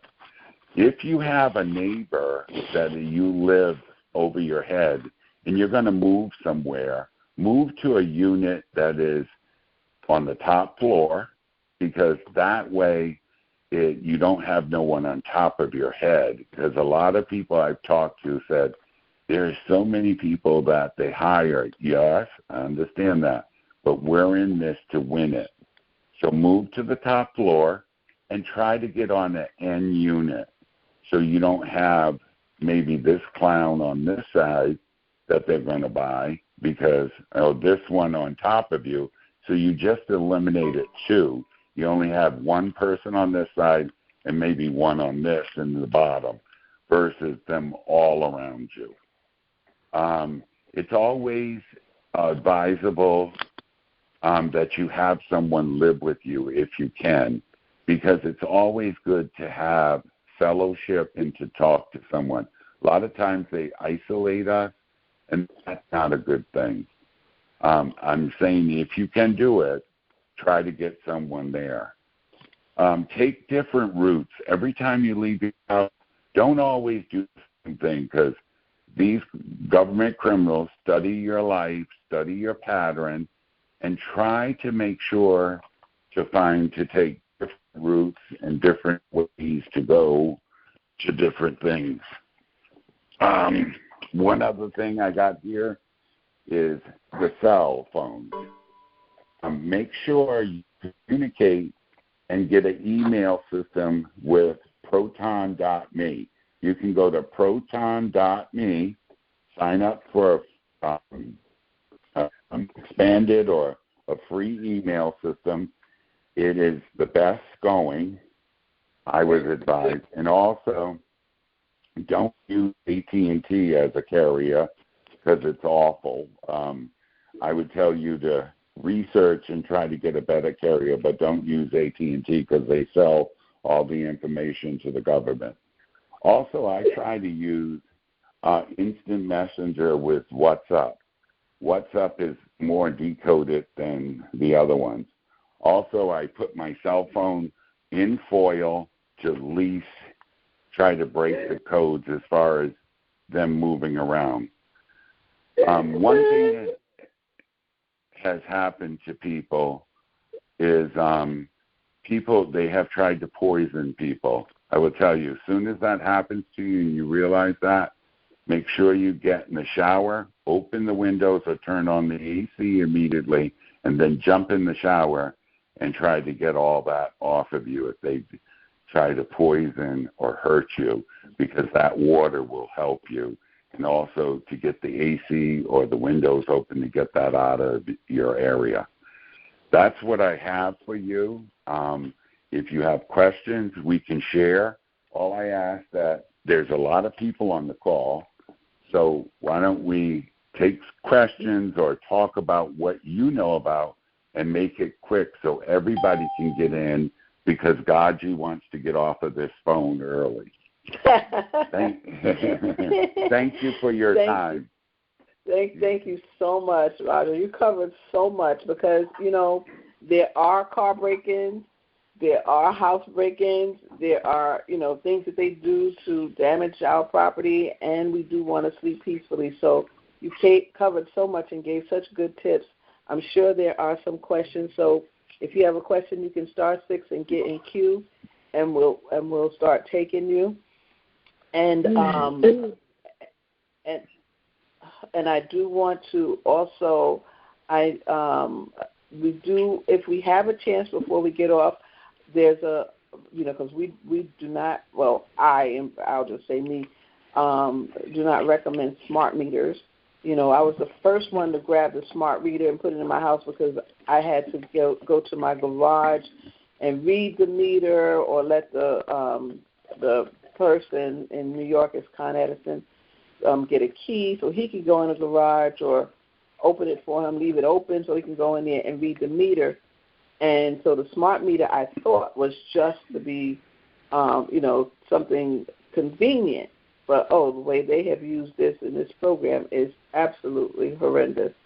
So there's a letter to request them to be removed, and we'll talk about that in a second. Okay, so we're going to open for question and answer. What's going on? Is something going on? Okay, so we're going to, if you have a question, please star 6 and get in queue, and we will take them one at a time. Question about anything, the article or anything. Go ahead, ma'am. Hello? Hi, how are you? Hi, my name is Lori. I'm calling from Philadelphia. Hi, Lori. And hi, I just have first of all, I'd like to say this whole thing has been really eye-opening for me, because I've been a TI for a long time, even before I knew it. It was covert before it was overt. And the last 3 3 years, or since January of 2022, it's just been a frigging roller coaster of just attack. And I wanted to let you know, though, when you talk about the email address, proton.me, that was one of the email addresses that I tried to get, and I had it for a while, but I found out that I believe that they bought that server. And because I had protonmail.com, and then I paid for the .me. And what I found is that I was no longer able to access protonmail.com, .com or .org. I could only get proton.me. And then I noticed it all over, but I noticed that they were in control of my email. And eventually, they control your proton.me. Yeah, exactly. They had total control of it. And when I was basically had to move from my apartment because the gang stalking and the harassment was so incredible, they took total control of that account, proton.me, everything. So I couldn't access that account anymore. So then I saw how you guys were using it. I just don't trust it because I think the people that are targeting me are very wealthy, and they have literally, the more and more I wrap my head around what's actually happening, it's so vast that they just buy everything. So I just, if you guys are trying to help people, I think you have to try a different email. I just wanted you to know because my phone's hacked. I know they're listening. I know everything's being recorded. But I am so isolated. I don't have internet. I can barely use my phone. I can't, I'm at the end of my funds after 3 years of this, and I don't know where my life is going. Okay, because Lori, what state are you in, Lori? I'm in Philadelphia. Philadelphia, okay. All right, so a few things. One, Proton Mail, which is also proton.me and so forth, is so far we haven't had a problem with it. But I would say I would ask you a few questions like, do you keep something over the camera on your phone? Do I keep something over the camera? Yeah. Do you cover your lens on your phone? Yeah, with tape I do. Okay, you do. Okay. Yeah. And your passwords, do you save them? Well, I was writing them down, but the thing is, for me, do you save them electronically? I had them saved electronically, but they took over. They hacked all my computers, my laptops, all my Apple products. So now I just have like an Android phone. And my point is that it possibly could be the reason why they got into your Proton. So if they were able to see your password, then they can get in and start taking over. Not necessarily that the whole mailbox, the whole Proton company.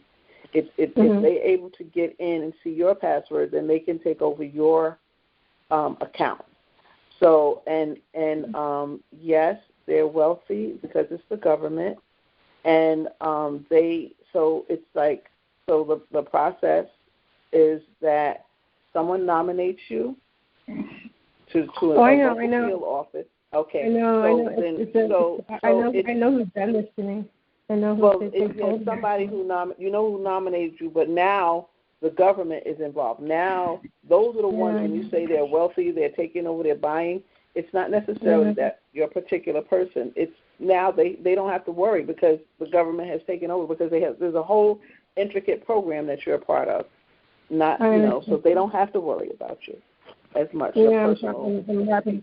Yeah, but I know they have cameras everywhere I go because they taunt me with the fact of what I'm doing. The people that are doing this to me, they use other people to taunt me if I'm doing something in my apartment. So, and I can see the devices that they have here. I've covered them with tape, but I know that everywhere I go, that I'm moving to, or every hotel I go to, they put in. I take out the smoke detector, and they have cameras in that, and it's just let me tell you, this thing has been going on for decades, and they don't have to reinvent the wheel. It's already invented. We're walking into it like we're brand new, but it has worked for them. And one thing, they don't usually violate their patterns and so forth.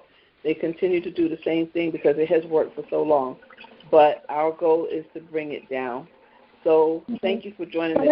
I noticed that certain people have internet access, and I find that I can barely get food because there's always some kind of poison in the food that makes my body swell, or that that makes me.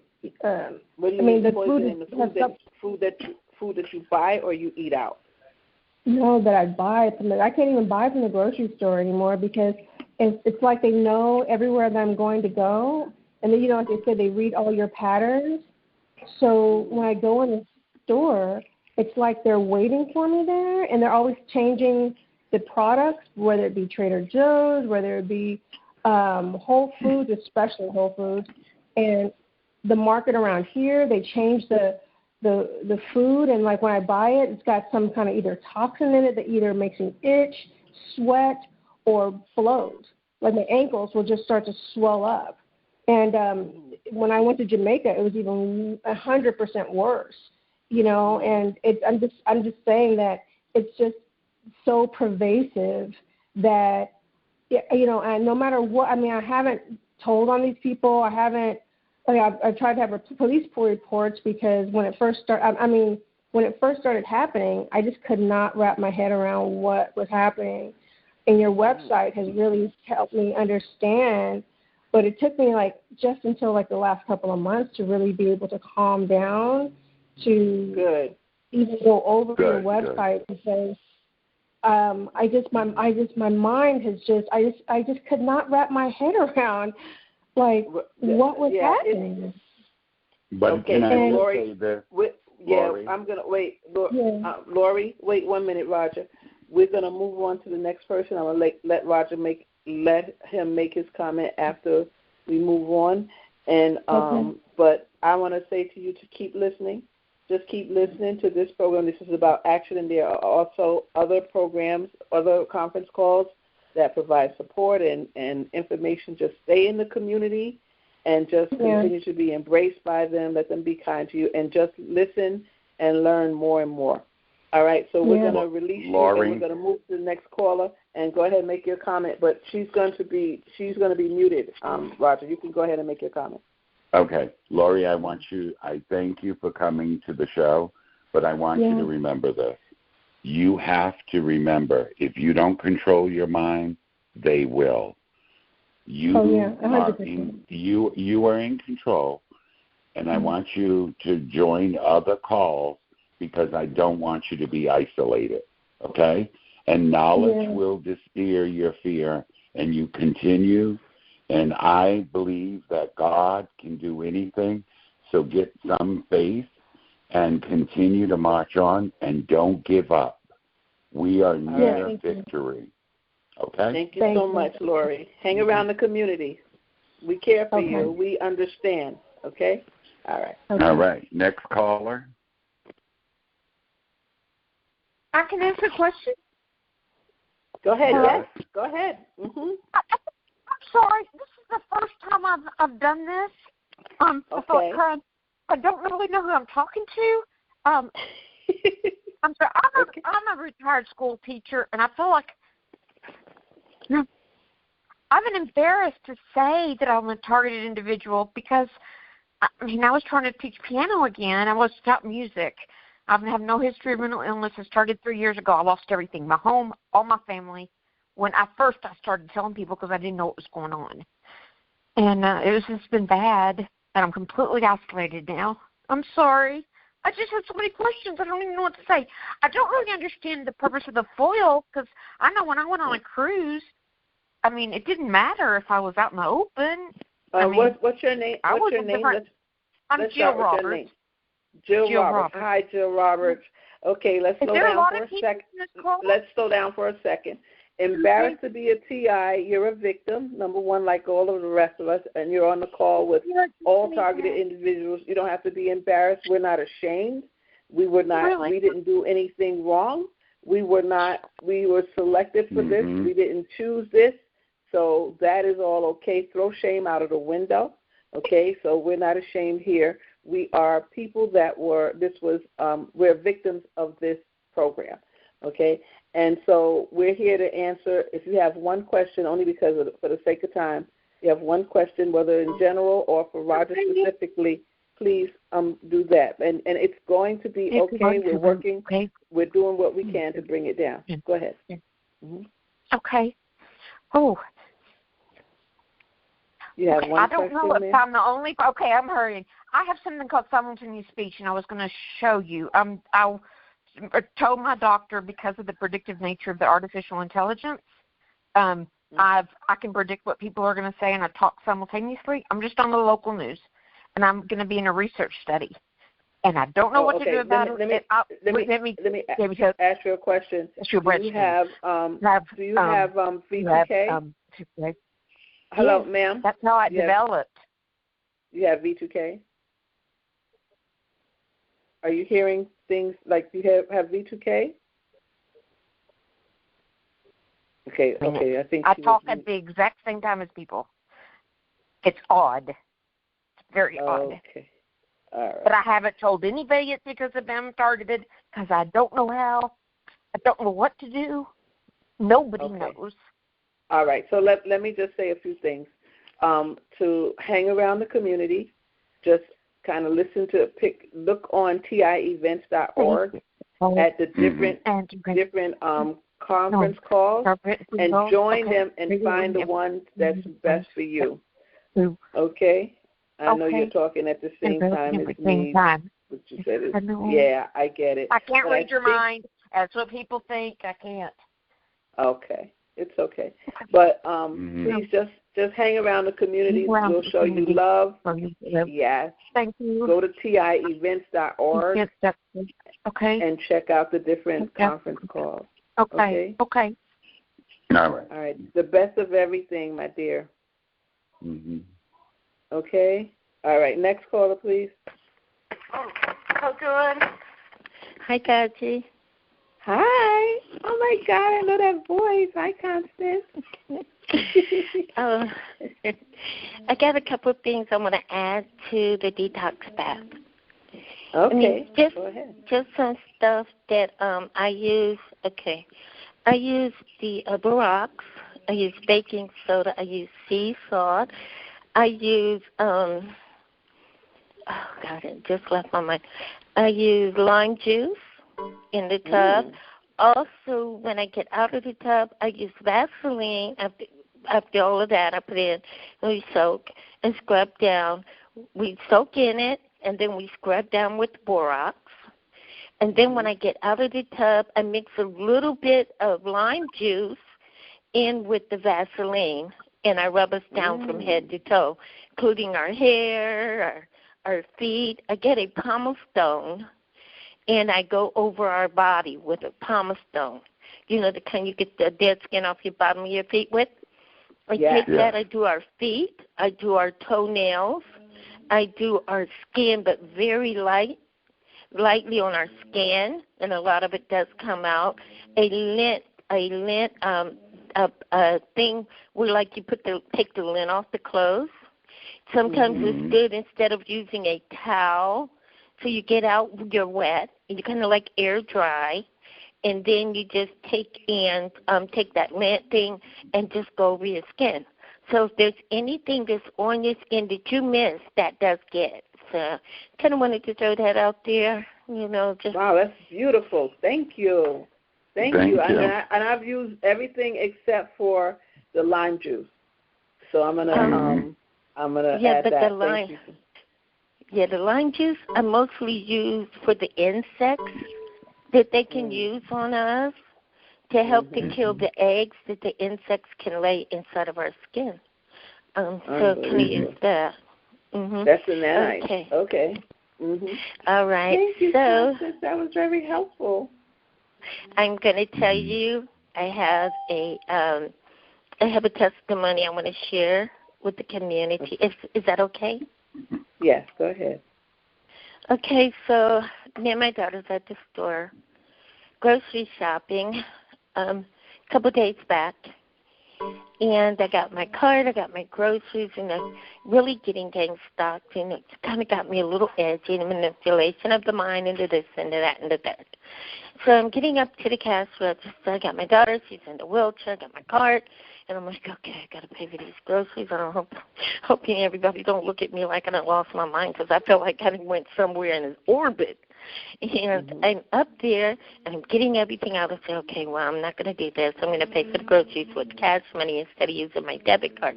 But I had my cash money in the same pouch with my debit card, so I'm taking my envelope out with the cash money to pay for the groceries. And I get up there, and I'm paying for the groceries, and I'm a little edgy, a little nervous because of everything. And so I dropped my ID and my debit card on the floor, unknowing to me. But God is so good. It's like a constant prayer that you have to just involve yourself in. You have to surround yourself with his anointing so much, and you never know when he's going to send an angel through somebody else. So I'm leaving the store. I'm outside waiting for my bus, and this lady, and she runs, she says, oh, my God, it's you, like that. She had picked up my ID and my debit card and took it to customer service. So she says, give me a minute. I'm going to run to the car. I'm going to put all of these groceries in the car, and I'll be right back. You left your debit card and your ID, but I'm going to take you to go get it. So you know my visual situation. I'm like, what? So I'm going through my pouch. You say, no, I cannot do that. There's a son that's like me. So she comes back and gets me. And she takes me to customer service, and they give me my debit card back, and they give me my ID back.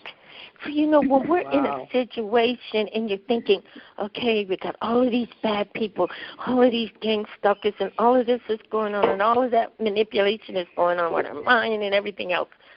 Yeah. You also have angels. And these angels are always around you. And they cannot show themselves to you, but they can act through somebody else to come to your rescue. So when we look at all the bad that's happening in our situation, sometimes and most of the time there's a lot of good stuff that comes our way. There is. Yes. Yeah. Thank you so much for that, Constance. That is so encouraging. You're right, because sometimes you don't want to leave your house. Here you leave your house. You have so many things going on. You have your daughter and her disability. You with your, you know, and I don't know if everybody knows that Constance is blind, you know, but she's a TI, and she's phenomenal. Oh my God, to listen to her sing like a bird. So, and to drop your stuff. And this woman could have taken advantage. Instead, she gave it back to you, and she took you over there to get it back. I think it's such a blessing, so beautiful. It's what a great testimony. And you're right. We think about all the negative, and there still are angels living among us that will help us in the midst of this, right? Okay, thank you so much for that, Constance. Thank you for sharing. You. I'm sure it has encouraged many, because people are coming on today for the first time, a lot of them. Thank you. You're welcome. Thank you, God. Yeah. God bless. God bless you. All right. Next caller, please. Hello? Hi. Hi. Hello? Hello? Go ahead. Hi. We can hear you. Are you talking to me, Miss Roberts? I can't hear you. Okay, I hear two people now, so let the first one go first and the second one go second. Hello. That's funny. Hi, hello, you go. Anyway, if you guys can hear me, this is Chris from Idaho. And hi, Chris. Thanks for the great call. Thank you. I just was wanting to ask a question to Roger. What he said he put in his car for his feet, some kind of a mat. and It's I'm not sure I can hear you guys right now. If you could put it in the chat. Okay. If you can't hear us, we'll ask Tranquility to put it in the chat. If you didn't come on, did you come by? If you can't, Tranquility will put it in for us, Roger. A grounding mat. A grounding mat. You can buy it on Walmart, or you can buy it on Amazon. A grounding mat. Okay. So there's a whole movement towards like putting your feet in the grass, just getting in touch with nature and just grounding. And the grounding mat helps to do that. So there's a little clip on it that you would put on the metal in your car underneath your seat. And the other part, you put your feet on it. I can't hear. Okay. So let's mute her and move on. And please put it in the chat for Chris, Tranquility. We'll put it in the chat. I don't know why she can't hear. Okay. Next caller. Yes. The person was talking about, Roger, I think, was talking about how they poison you. Well, how do they poison you? Well, I had it happen to me where they put a chemical where it was like a spray under the door. And soon as it came in, I woke up and I was feeling like I was panicking and I couldn't breathe, and I automatically flipped on the AC and I jumped in the shower, and the AC just took the stuff right out of the air, and I immediately showered from head to toe, and I just said, Lord, I thank you that, and I went back, and 15, 20 minutes later it cleared and I went to bed. It was really foggy in the room, and it was like a fog that came over. So did you smell it? No, I did not, ma'am. Okay. But I could. I woke. I'll give you two other ways. Go ahead, Roger. When you finish, I'll give you two other ways. I woke up from it, and by the grace of God, and I could tell I was, really hard to breathe and everything, and then it seemed so foggy. And I flipped the AC on, and I ran in. That's what happened to me. Go ahead, Gaji. I was going to say sometimes they can put something in your food, particularly if you're still a TI that eats out, and you're at that level or that's a part of the program. They will put things in your food, especially if it's a place that you frequent and they can get somebody there. I don't know what they put in your food. There were some blood tests done, and they said most TIs have cyanide and different kinds of poisons in our body, in our blood system. So, but they also can put nanites in it, nano dust or something like that, because the nanites help with the dew. So if you do a lot of detoxing and you're getting rid of it, they can put it back in there if you eat takeout. They could also put a virus in there. If they have your blood sample and they know exactly what your makeup is, they can put the perfect virus so that you will get sick, like flu-like symptoms, but really like needing antibiotics kind of sick. Wow. And yes, and they can also have someone, a honeypot or someone in your house that you trust, and but they're not trustworthy, and they will put things in your food. So you have to really be careful about having. I know a lot of TIs, when they leave their house, they take their unopened food with them. And they come, whether they're just going to buy tissue from the dollar store. So they take their whole bag out with them and they bring it all back with them because they know that they can't leave anything unopened in the home. So there's a lot of ways that we have learned how to function because we are in a war, okay? So I hope that answers your question. I hope Roger answered and this helps. Yeah, yes, it did. The other thing I was thinking about them just what you call brainstorming. If you were what you call the hats for the helmet for the bicycles and you lined it with something underneath, would that help you? Could that help you? What is that helmet made out of, Roger? What do you think? A lot of those helmets are made out of like really thick plastic. They say that Teflon is a real good resistor. They say Teflon, a lot of people have put Teflon pans that face the Teflon towards the back of your car because heat is resistant from Teflon. It can go up to a certain degrees, and it does reflect the heat away from you. Matter of fact, Karen Stewart talked about that in her video, and they pulled it down off the internet, off of YouTube. The Teflon is one of the best things, or those Teflon pot holders. I haven't tried that, but it's always worth a try. It might be something that works for you. I've noticed that water is really good. On the targeted website, there is a way that you can build something to put it near your bed and to protect your head by shielding it with water. Go on that website and look that up. That's a good thing to build. You can build it with a case of bottled water and build that little triangle. If it's safety and gives you some relief, do it, because we have to survive. Okay? Okay. Okay. Thank you. Thank you for your question. Best of everything. Stay around the community. Be care. Sure. Thank you for calling. Mm-hmm. You're welcome. Next caller, please. All right. Hi, GoGi. Hi. How are you? I've seen better days. This is Gina from a rural area in Florida. Hi, Gina.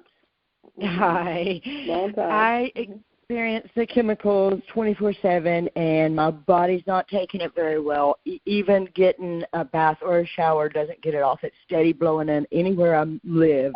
I have moved 7 times in the last 3 years, and that's all I get is the chemicals. I had a plane fly over the other night, and the yard got foggy. You can actually see the fog with a good LED flashlight. And I've got drones over me 24/7 that are watching everything I do, so they know exactly where to spray. There are devices in my home, devices in my yard. It is sprayed 24/7. But the chemtrails now are affecting me, and they're spraying the chemtrails over my entire town. I recently discovered there are more people in my town that are being targeted and don't even realize what's happening. Yeah. Okay. So you want to know what to do about the chemicals? I'm going to suggest, and then Roger will pick it up as well. But I know people don't like masks, but number one, I would wear a mask. And the kind of bath that Constance shared, I would do the Epsom salt bath with the baking soda and then the grease down with the lime juice and the whole bit. I mean, we are all at war, whether we, at different levels and to different degrees, but yours is obviously chemical warfare, so dress like it, and put your war clothes on, and it's a hard way to live, but with the protecting what you inhale and what's on your skin is very important. So that nightly bath with the Epsom salt and the baking soda and the scrubbing down and the pumice stone and everything that Constance said, that's what I would do. Vaseline is absolutely wonderful because it's known to clog the pores, and it will also take those nanites out. I've done everything but the pumice stones, and I'm willing to try it. It's just that I'm getting it in my body faster than I can get it out. And over the last year, the backs of my knees have started swelling. The left side swelled first, and now the right side is very, very swollen to where it hurts. But the body pain from these chemicals, I'm just taking ibuprofen, Tylenol, all the time now. Like right now, I don't even have anywhere. I'm having to sleep on the tile floor. I have nothing that's fabric that I can touch right now. I mean, I drove an hour away to pick up some clothes yesterday and a blanket, which is now destroyed because they come in the house. I live with my brother. He doesn't believe what's happening, so I can't lock up like what I need to lock up. Right. That's why it's important to live with a TI. They poison every bit of food. Every night they will go in the refrigerator and poison anything that is open. So I can't eat anything in there that has been open. But the thing is, you just look crazy to your family because they can eat it, so why can't you eat it, you know? Why can't you eat the same food? And I absolutely can't. My body can't take this much more, and I know it. Yeah, we're trying to bring this beast down as quickly as possible. We're doing all that we can. Many things are, I say we're throwing stuff on the wall, and my surrogate mother says, no, we're believing God for different things, but there are many things that are sticking and staying, and many things that are happening around the world that's also working with us to end this program. So hang in there. I know it's hard. Roger, you have any advice for her?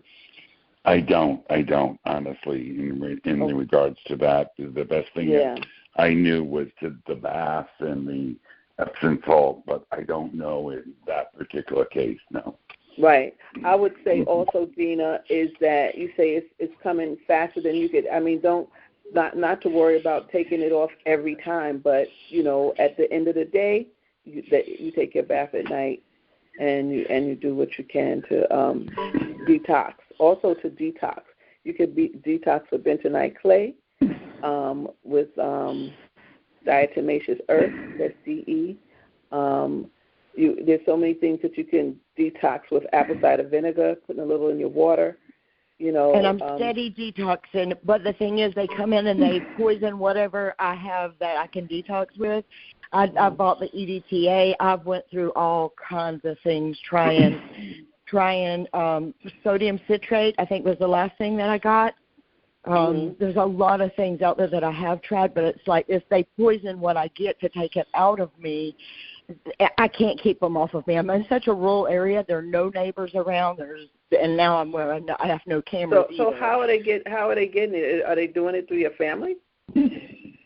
No, they're coming in this house. It is not my family doing it for sure. They are coming inside this house when nobody's watching. The house is really big, and there's like 8 doors to the outside. So I can't, and I'm here alone by myself a lot of times. So they can go in one door while I'm in the other part of the house, and I don't even know it. A lock doesn't stop them. Now, I can get those portable locks, and as long as my brother's not around because he just thinks I'm nuts when I'm locking up the house like this, but I can lock it up if he's not around with those. Right. And what about a camera in the kitchen where your food is? I can only do like a dash cam or something like that, so they take the SD cards when I do that. So I think anything that connects to the internet's no good anyway. So right. That's why you should try the Hunter's cameras that work off of batteries. That was one thing that I tried in the very beginning. They have got some kind of device that shuts them off, whether they're low to the ground or 50 feet up. And trust me, I climbed a ladder and put one 50 feet up in a pecan tree, and they still turned it off. They had to have some kind of device that's shutting those things down. It's been unreal for me for over 3 years now, and I just started crying because through all the questions, I just felt like there would not be any answers for me that I hadn't already tried, and I'm kind of at the end of my rope here. I don't know what else to do. Yeah. I can't get medical attention because I'm blacklisted. The doctor's here. I can't get in anywhere I've tried. Well, I will tell you this. You need to get in touch with Dr. M.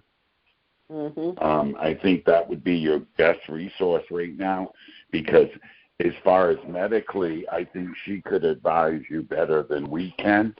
And Dr. M, tell her, your scenario. She does have, you can go on her web page through, what is that, GoGi? She has her Substack or... Yeah, her Substack, yes. Yes, her Substack, you can go on there and email her and explain to her, and I think she can give you some really good advice for the medical. Okay.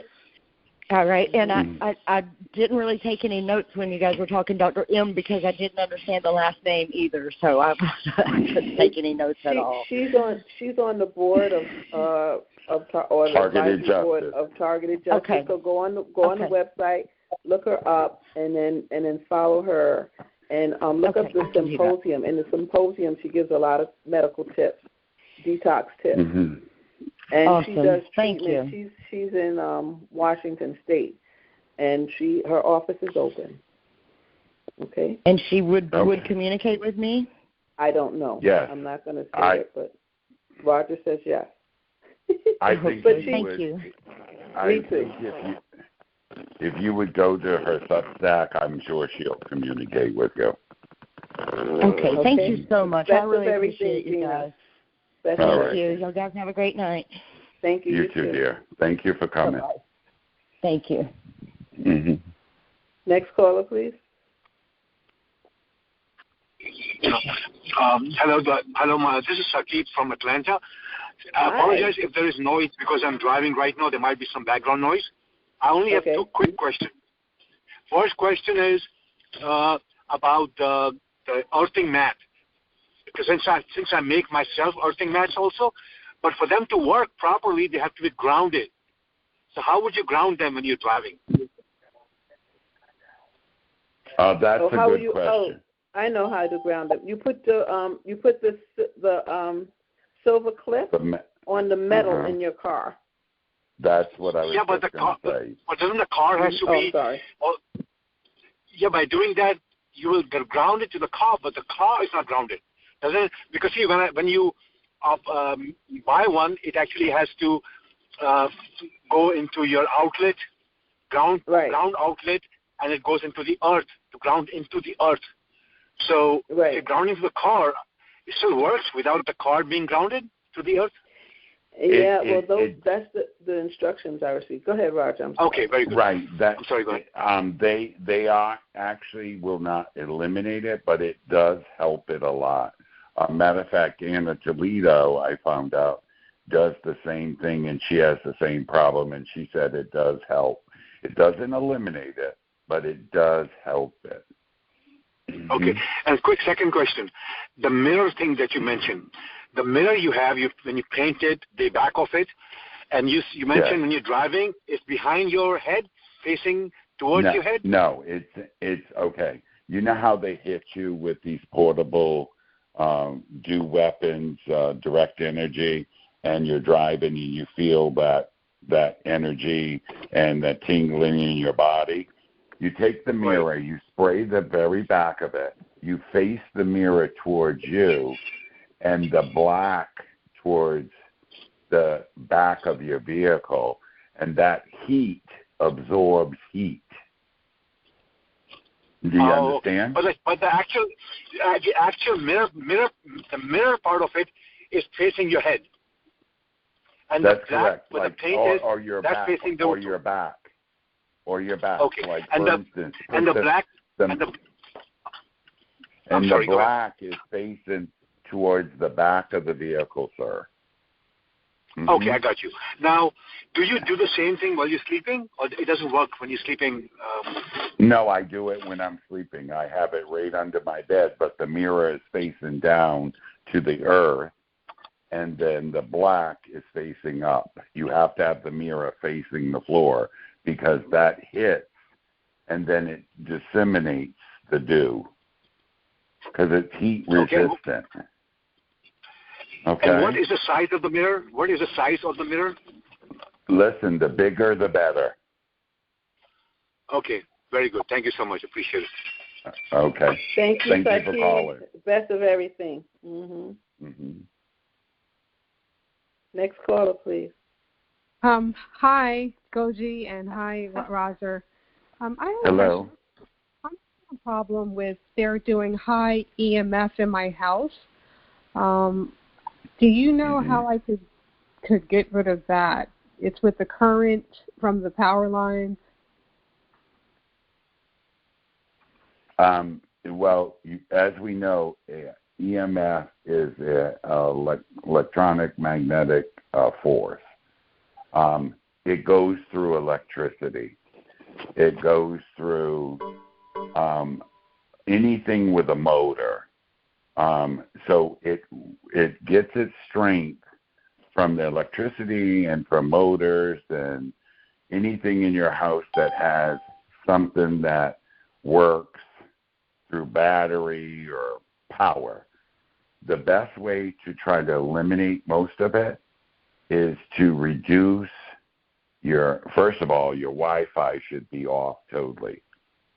And second off, the phones should be totally off and wrapped in foil. You can actually do what I was telling you about trying to transmit with the foil. Wrap it a few times and wrap the phone. Turn it off and wrap it. Also, another thing is try to get those greenware dirty electricity meters that you can buy on Amazon or have someone order them for you. Those do help with you feeling that EMF. Mm-hmm. Yeah, shut your room down, shut your area down at night. No electricity, nothing there. Just, furniture, walls, that's it. Nothing electric if possible. No. And I also would advise you, because they're shooting it in on you, utilize the foil. That's the cheapest way. It'll cost you about $32 for a huge roll at Costco or BJ's, the big one, the 37-inch, and it's a huge commercial roll, and put 12 sheets and then tack them, and that does deflect a lot of that. It won't take it all away, but it will deflect a lot of it. And where should I put that at? On my ceilings, on my walls? You can put it on the ceiling. Now, I have it on the ceiling, but I have a bed in the basement.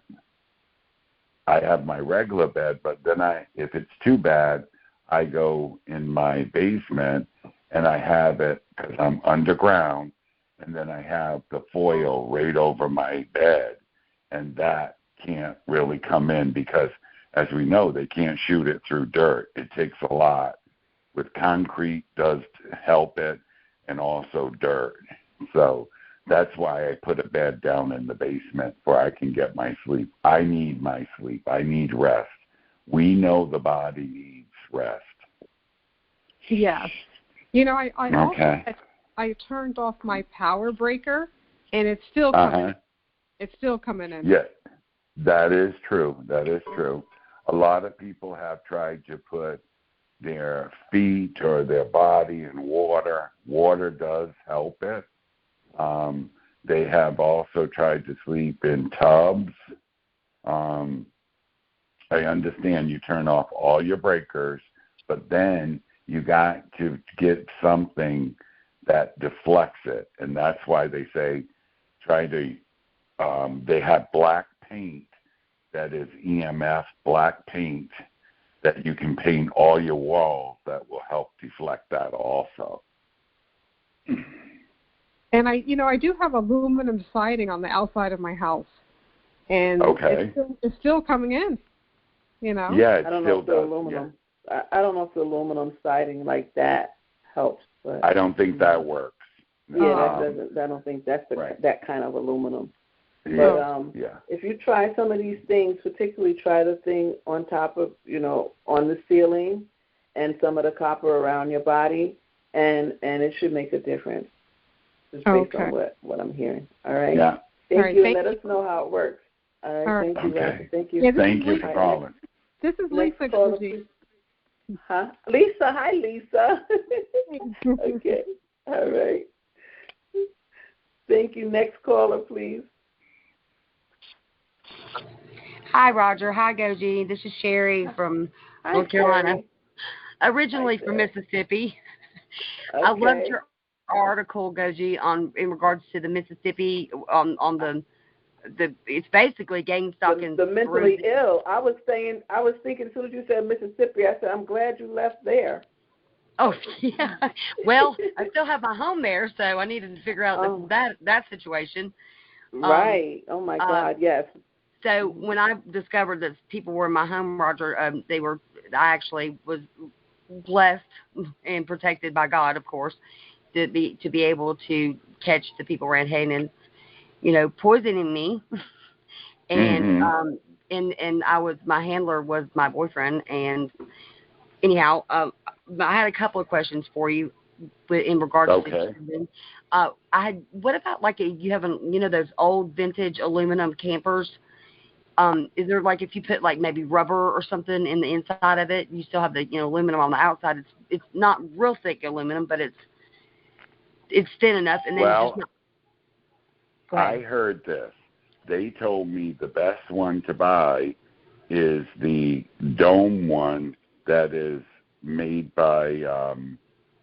I'm trying Scotty? to think. There. Is it Scotty? Excuse me.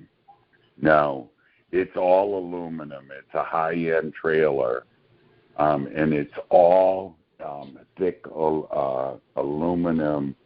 And I'm trying to think of it. It looks like. There you go, Airstream. So this is like an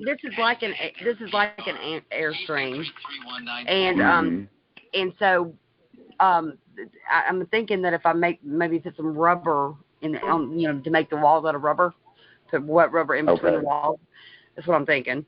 But and then just not have any type of electricity, plugging it in or anything. Just go in there without any electricity at all, and and that's where I could sleep at night. Would that help?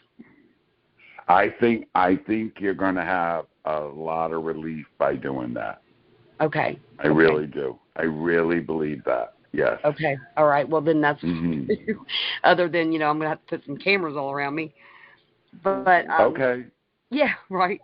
And I really appreciate you. And Gogi, would you mind, you have my email, would you mind emailing me that thing on Mississippi? That would help me a lot. I would certainly do that. We're going to put it up in the post-jam notes, but I will email it to you as well. I have your email. I have one other question from someone that's sitting here on the phone with me. They wanted to ask the gentleman, the Roger, a question. You're on the air now. Go ahead. Okay. So, hello? Can everyone hear me? Yes, they can. Yes, go ahead, sir. So, I guess she did inform me as far as because I'm developing blood clots, and my doctors, everyone is ignoring all of the symptoms prior to this. So I just got this recently. So is there anything else because I take blood pressure medicine, stuff like that, cholesterol, and it's they're trying to play, because all the numbers are spiking from the creatinine case numbers. If anyone knows about the creatinine case numbers, it's when you're getting, some type of invisible zap, but it spikes those numbers in your labs.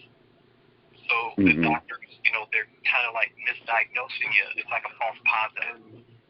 So they're taking you off your medicine so you can have a heart attack or, a cholesterol blockage. So right now the doctor took me off cholesterol medicine, and now I'm getting blood clots in my leg, and it's just I got a lot of stomach digestive issues. So is there any way I can get off this, blood pressure medicine and cholesterol medicine and all this stuff? I've been fasting, but it's just not, what I'm saying? It's like I'm still fighting. Okay. All right. Let me say this.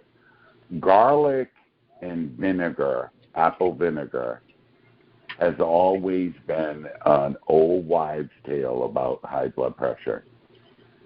My mother and my father from the Caribbean has always lived by it.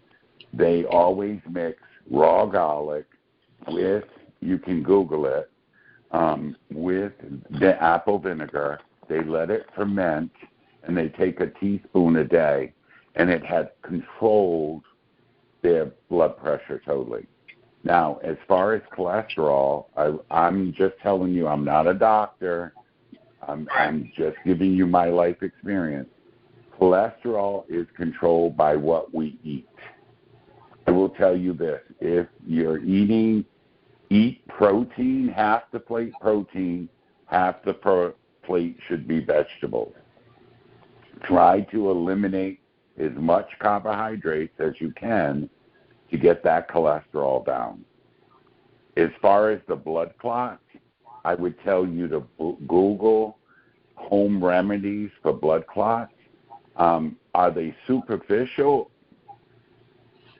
Good question. It just appeared in my leg. It could be thing. So it's been like a week. So I've been taking some blood thinners. I asked him, did he get the COVID shot, and he did confirm that he did. Okay, so you're taking the blood thinners, which are good, but also Google on the web doctor what things you can do to take along with that and to disseminate the blood.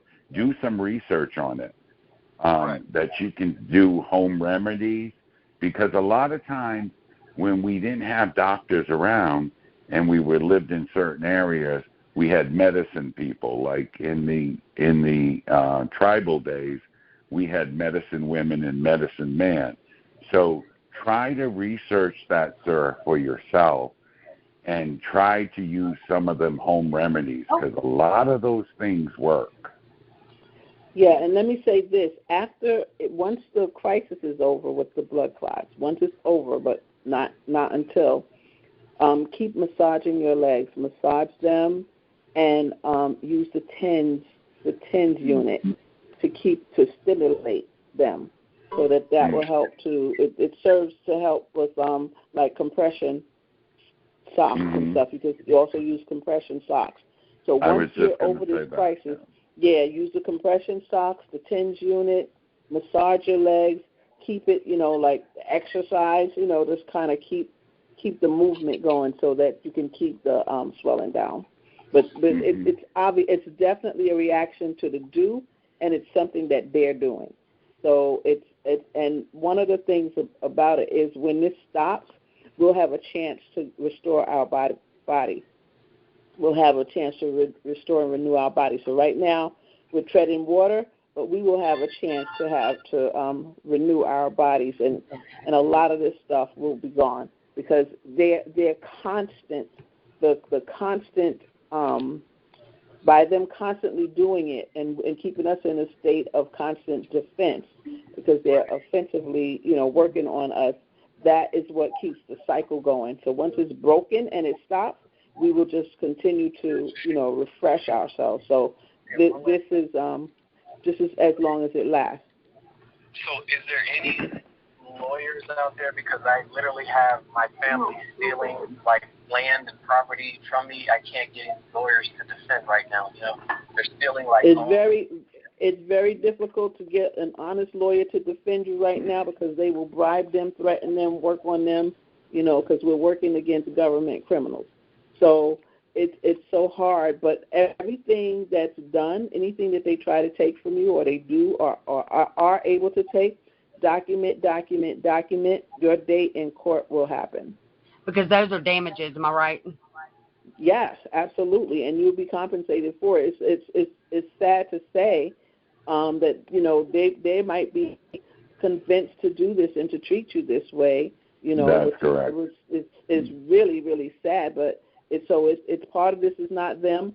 I mean, they may be acting on their free volition, but they're influenced, or they have been spoken to, or something. So you're, I understand it, like out there on your own trying to keep what you can, but don't be so, hard on yourself or upset about it, because your day in court will come and things will turn around. You are such great inspiration. Thank you, Sherry. And Sherry, when is don't you have some a program for women? When is it? I do, yeah.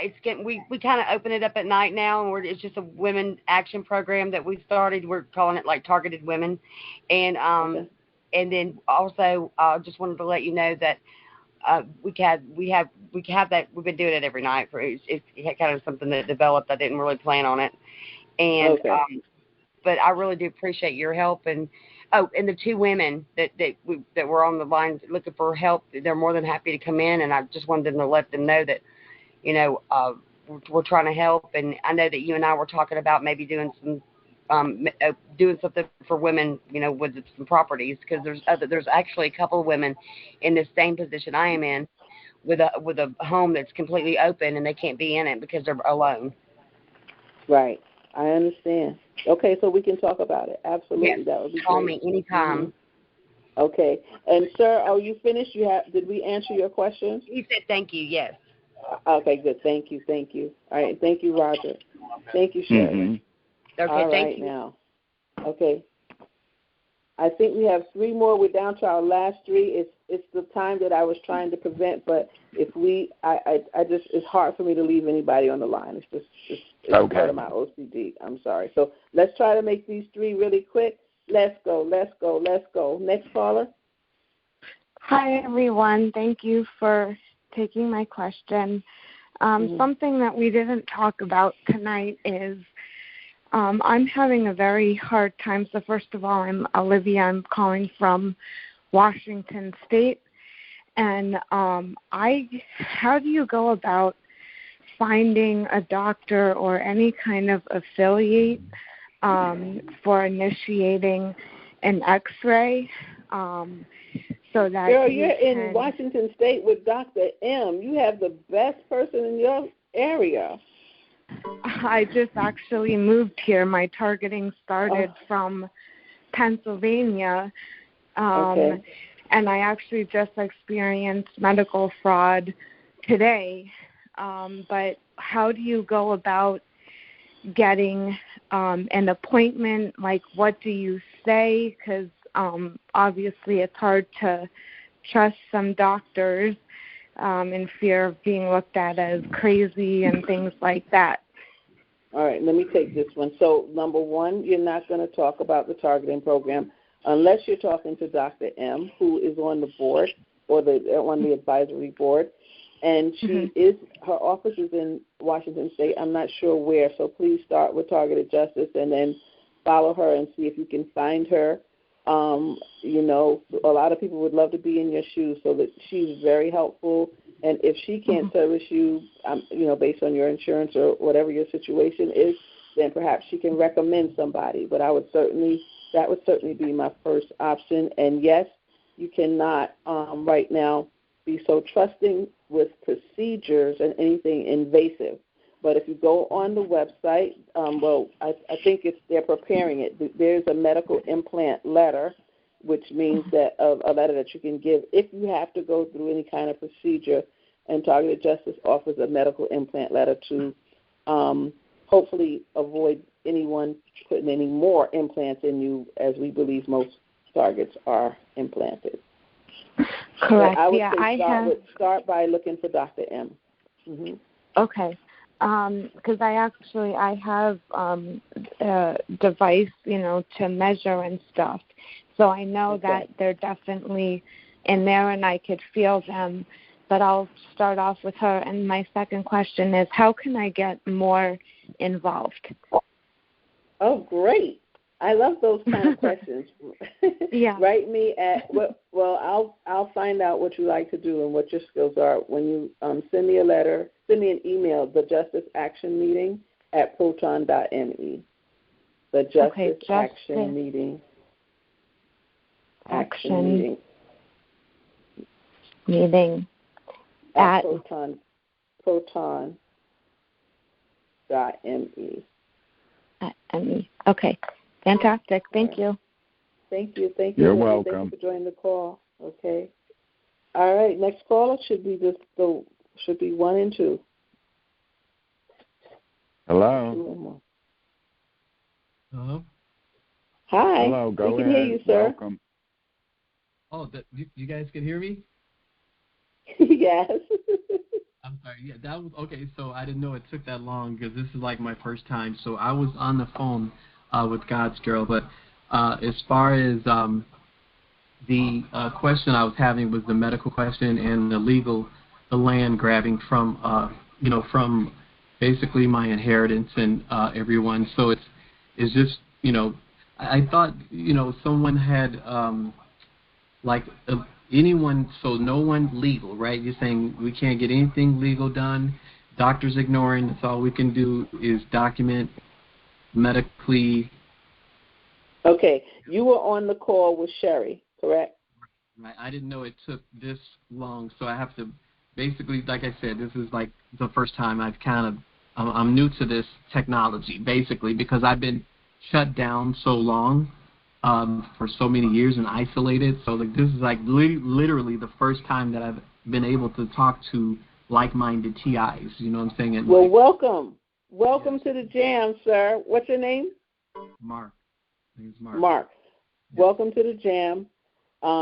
Yes, isolation is one of the strategies, and I'm glad that you have broken through that strategy because there's a whole community of people. Make sure you go on tievents.org.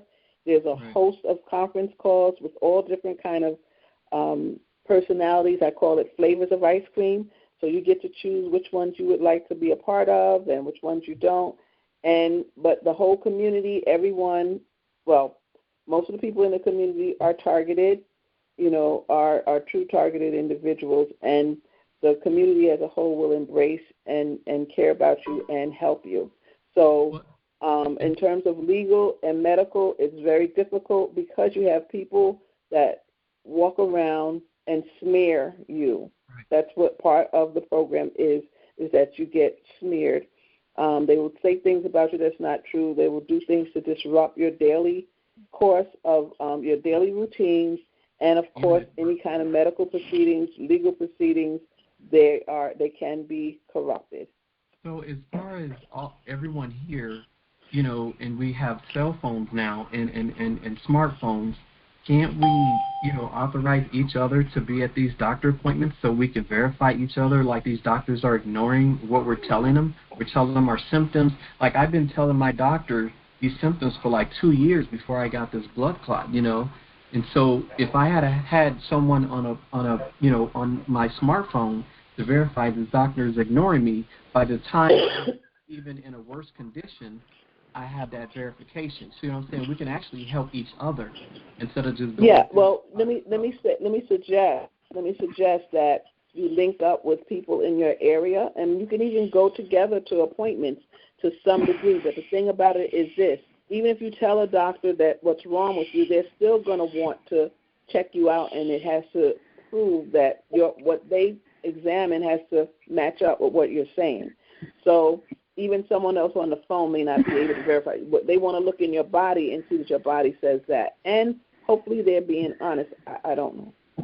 But I'm going to have to move to the next person. I'm just going to welcome you to the community and ask you to keep coming back. All right. Okay? Okay, next caller, please. Okay. Yeah, hi. I'm back on the line. I wanted to see if I can help the lady that's not getting any help.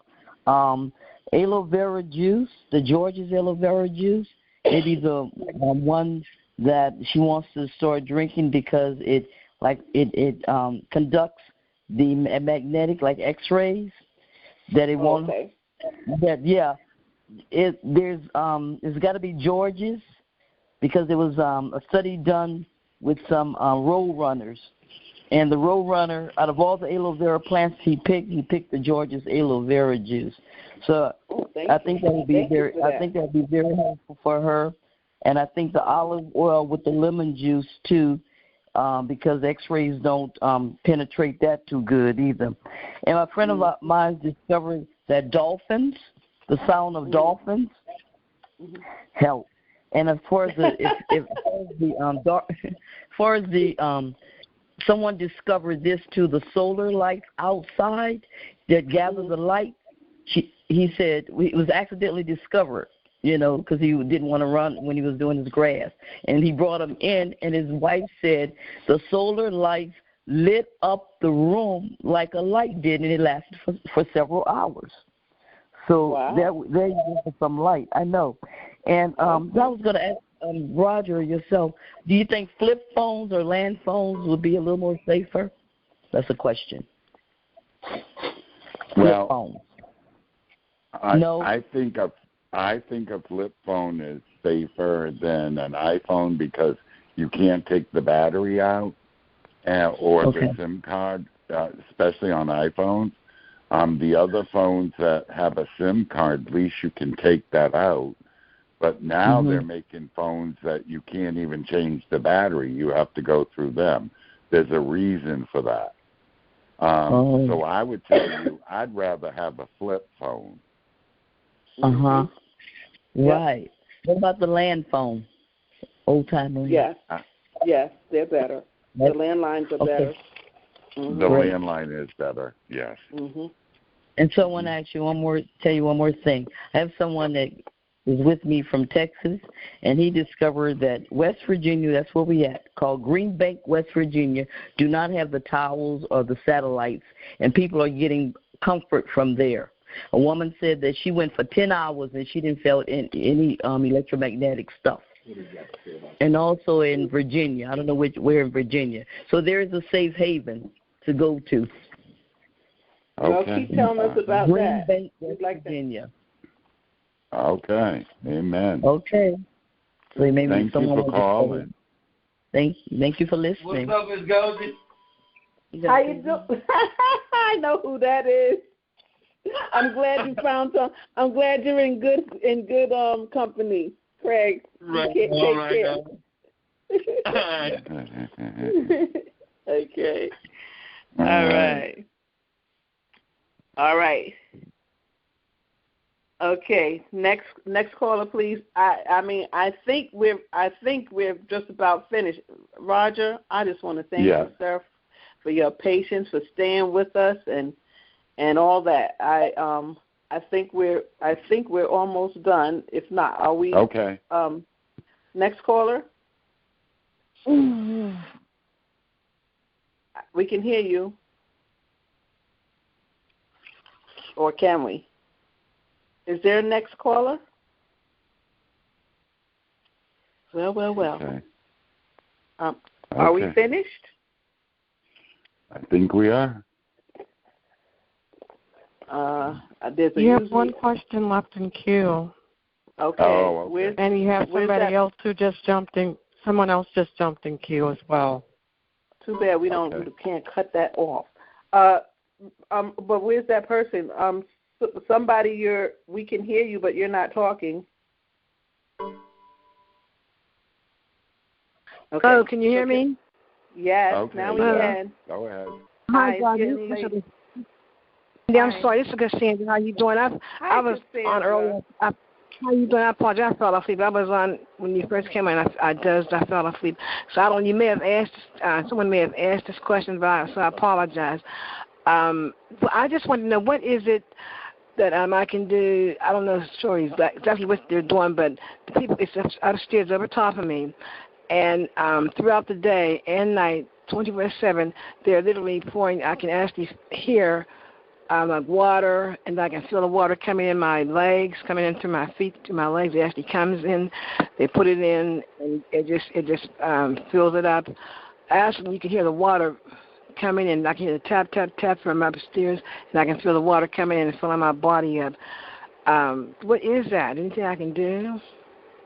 Then it makes it's like it's actually coming in your body, through your feet, through my feet up to my legs and to my body. And it makes you nauseated, and not only that, it makes it very hard, like very heavy, hard to walk or anything. Has anyone heard? No one has heard it as far as I know, but this is actually happening. No, I've never heard of that. I can feel the water. I can hear it from upstairs. Water running. It's an apartment from upstairs. And it actually is filling my body up constantly. You can actually hear and feel it. It might be a machine that they're filling up or doing. Do you have electricity around you? Yeah, the electricity. This is an apartment. It's a complex senior apartment. Okay. This is. I think it has to do with the. I hear you saying water, but I think it has to do with the electricity. So if you could get into a room without any electricity, unplug everything, and cut off everything in the room where you are and see if that helps. Okay. Of course, the copper, the compression, socks and stockings. Yeah, I keep those copper socks on constantly. Mm-hmm. But anyway, I'm going to listen to the replay because, like I said, I was waiting all day long for this, and I dozed off at the beginning. Well, what I will tell you to do, ma'am, shut off all your electricity in your house tonight. Mm-hmm. Just shut it all down and see what happens to your body, because then there's no electricity. There'll be no refrigerator running because that's a motor that creates creates EMF. And also it's a magnet for the dew. So I would tell you, shut down everything, use candles or, the electronic candles, and see if that helps your body. Okay. Okay? Yeah.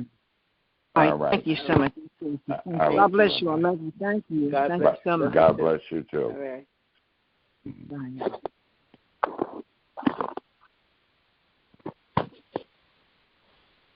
Okay. Anybody else? Is this the last one? Last caller, please. You're all set, guys. All right. Thank you. We did it. We cleared the line. Okay. Roger, you're a hero. Thank you so much for hanging in there with me. When asking you, I never expected to be on this long. I always try to end it quickly, but I know that the community is in need, and they certainly needed this information tonight. So everybody, thank you for being here. We're going to open up, and you guys can show Roger some love, show each other some love, and we hope that you have a great week. Thank you for being here. Thank you for joining the J.A.M tonight. Enjoyed you so much. Gaji? Yes. Yes. Hi. Oh, Lauren. You see Lauren. Okay, good Lauren. night, everybody. Be safe. Good night. Good night, ma'am. Good night. Good night, ma'am. Night, Gaji. Good night. Good night, Constance. Good night, everybody. Good night. Thank you for joining the J.A.M. Bye. Thank you. Yeah. Preserve yourself. All right. Good night. God bless Good you night. all. Stay Good strong, night. my brothers and sisters. Good night, folks. Good night.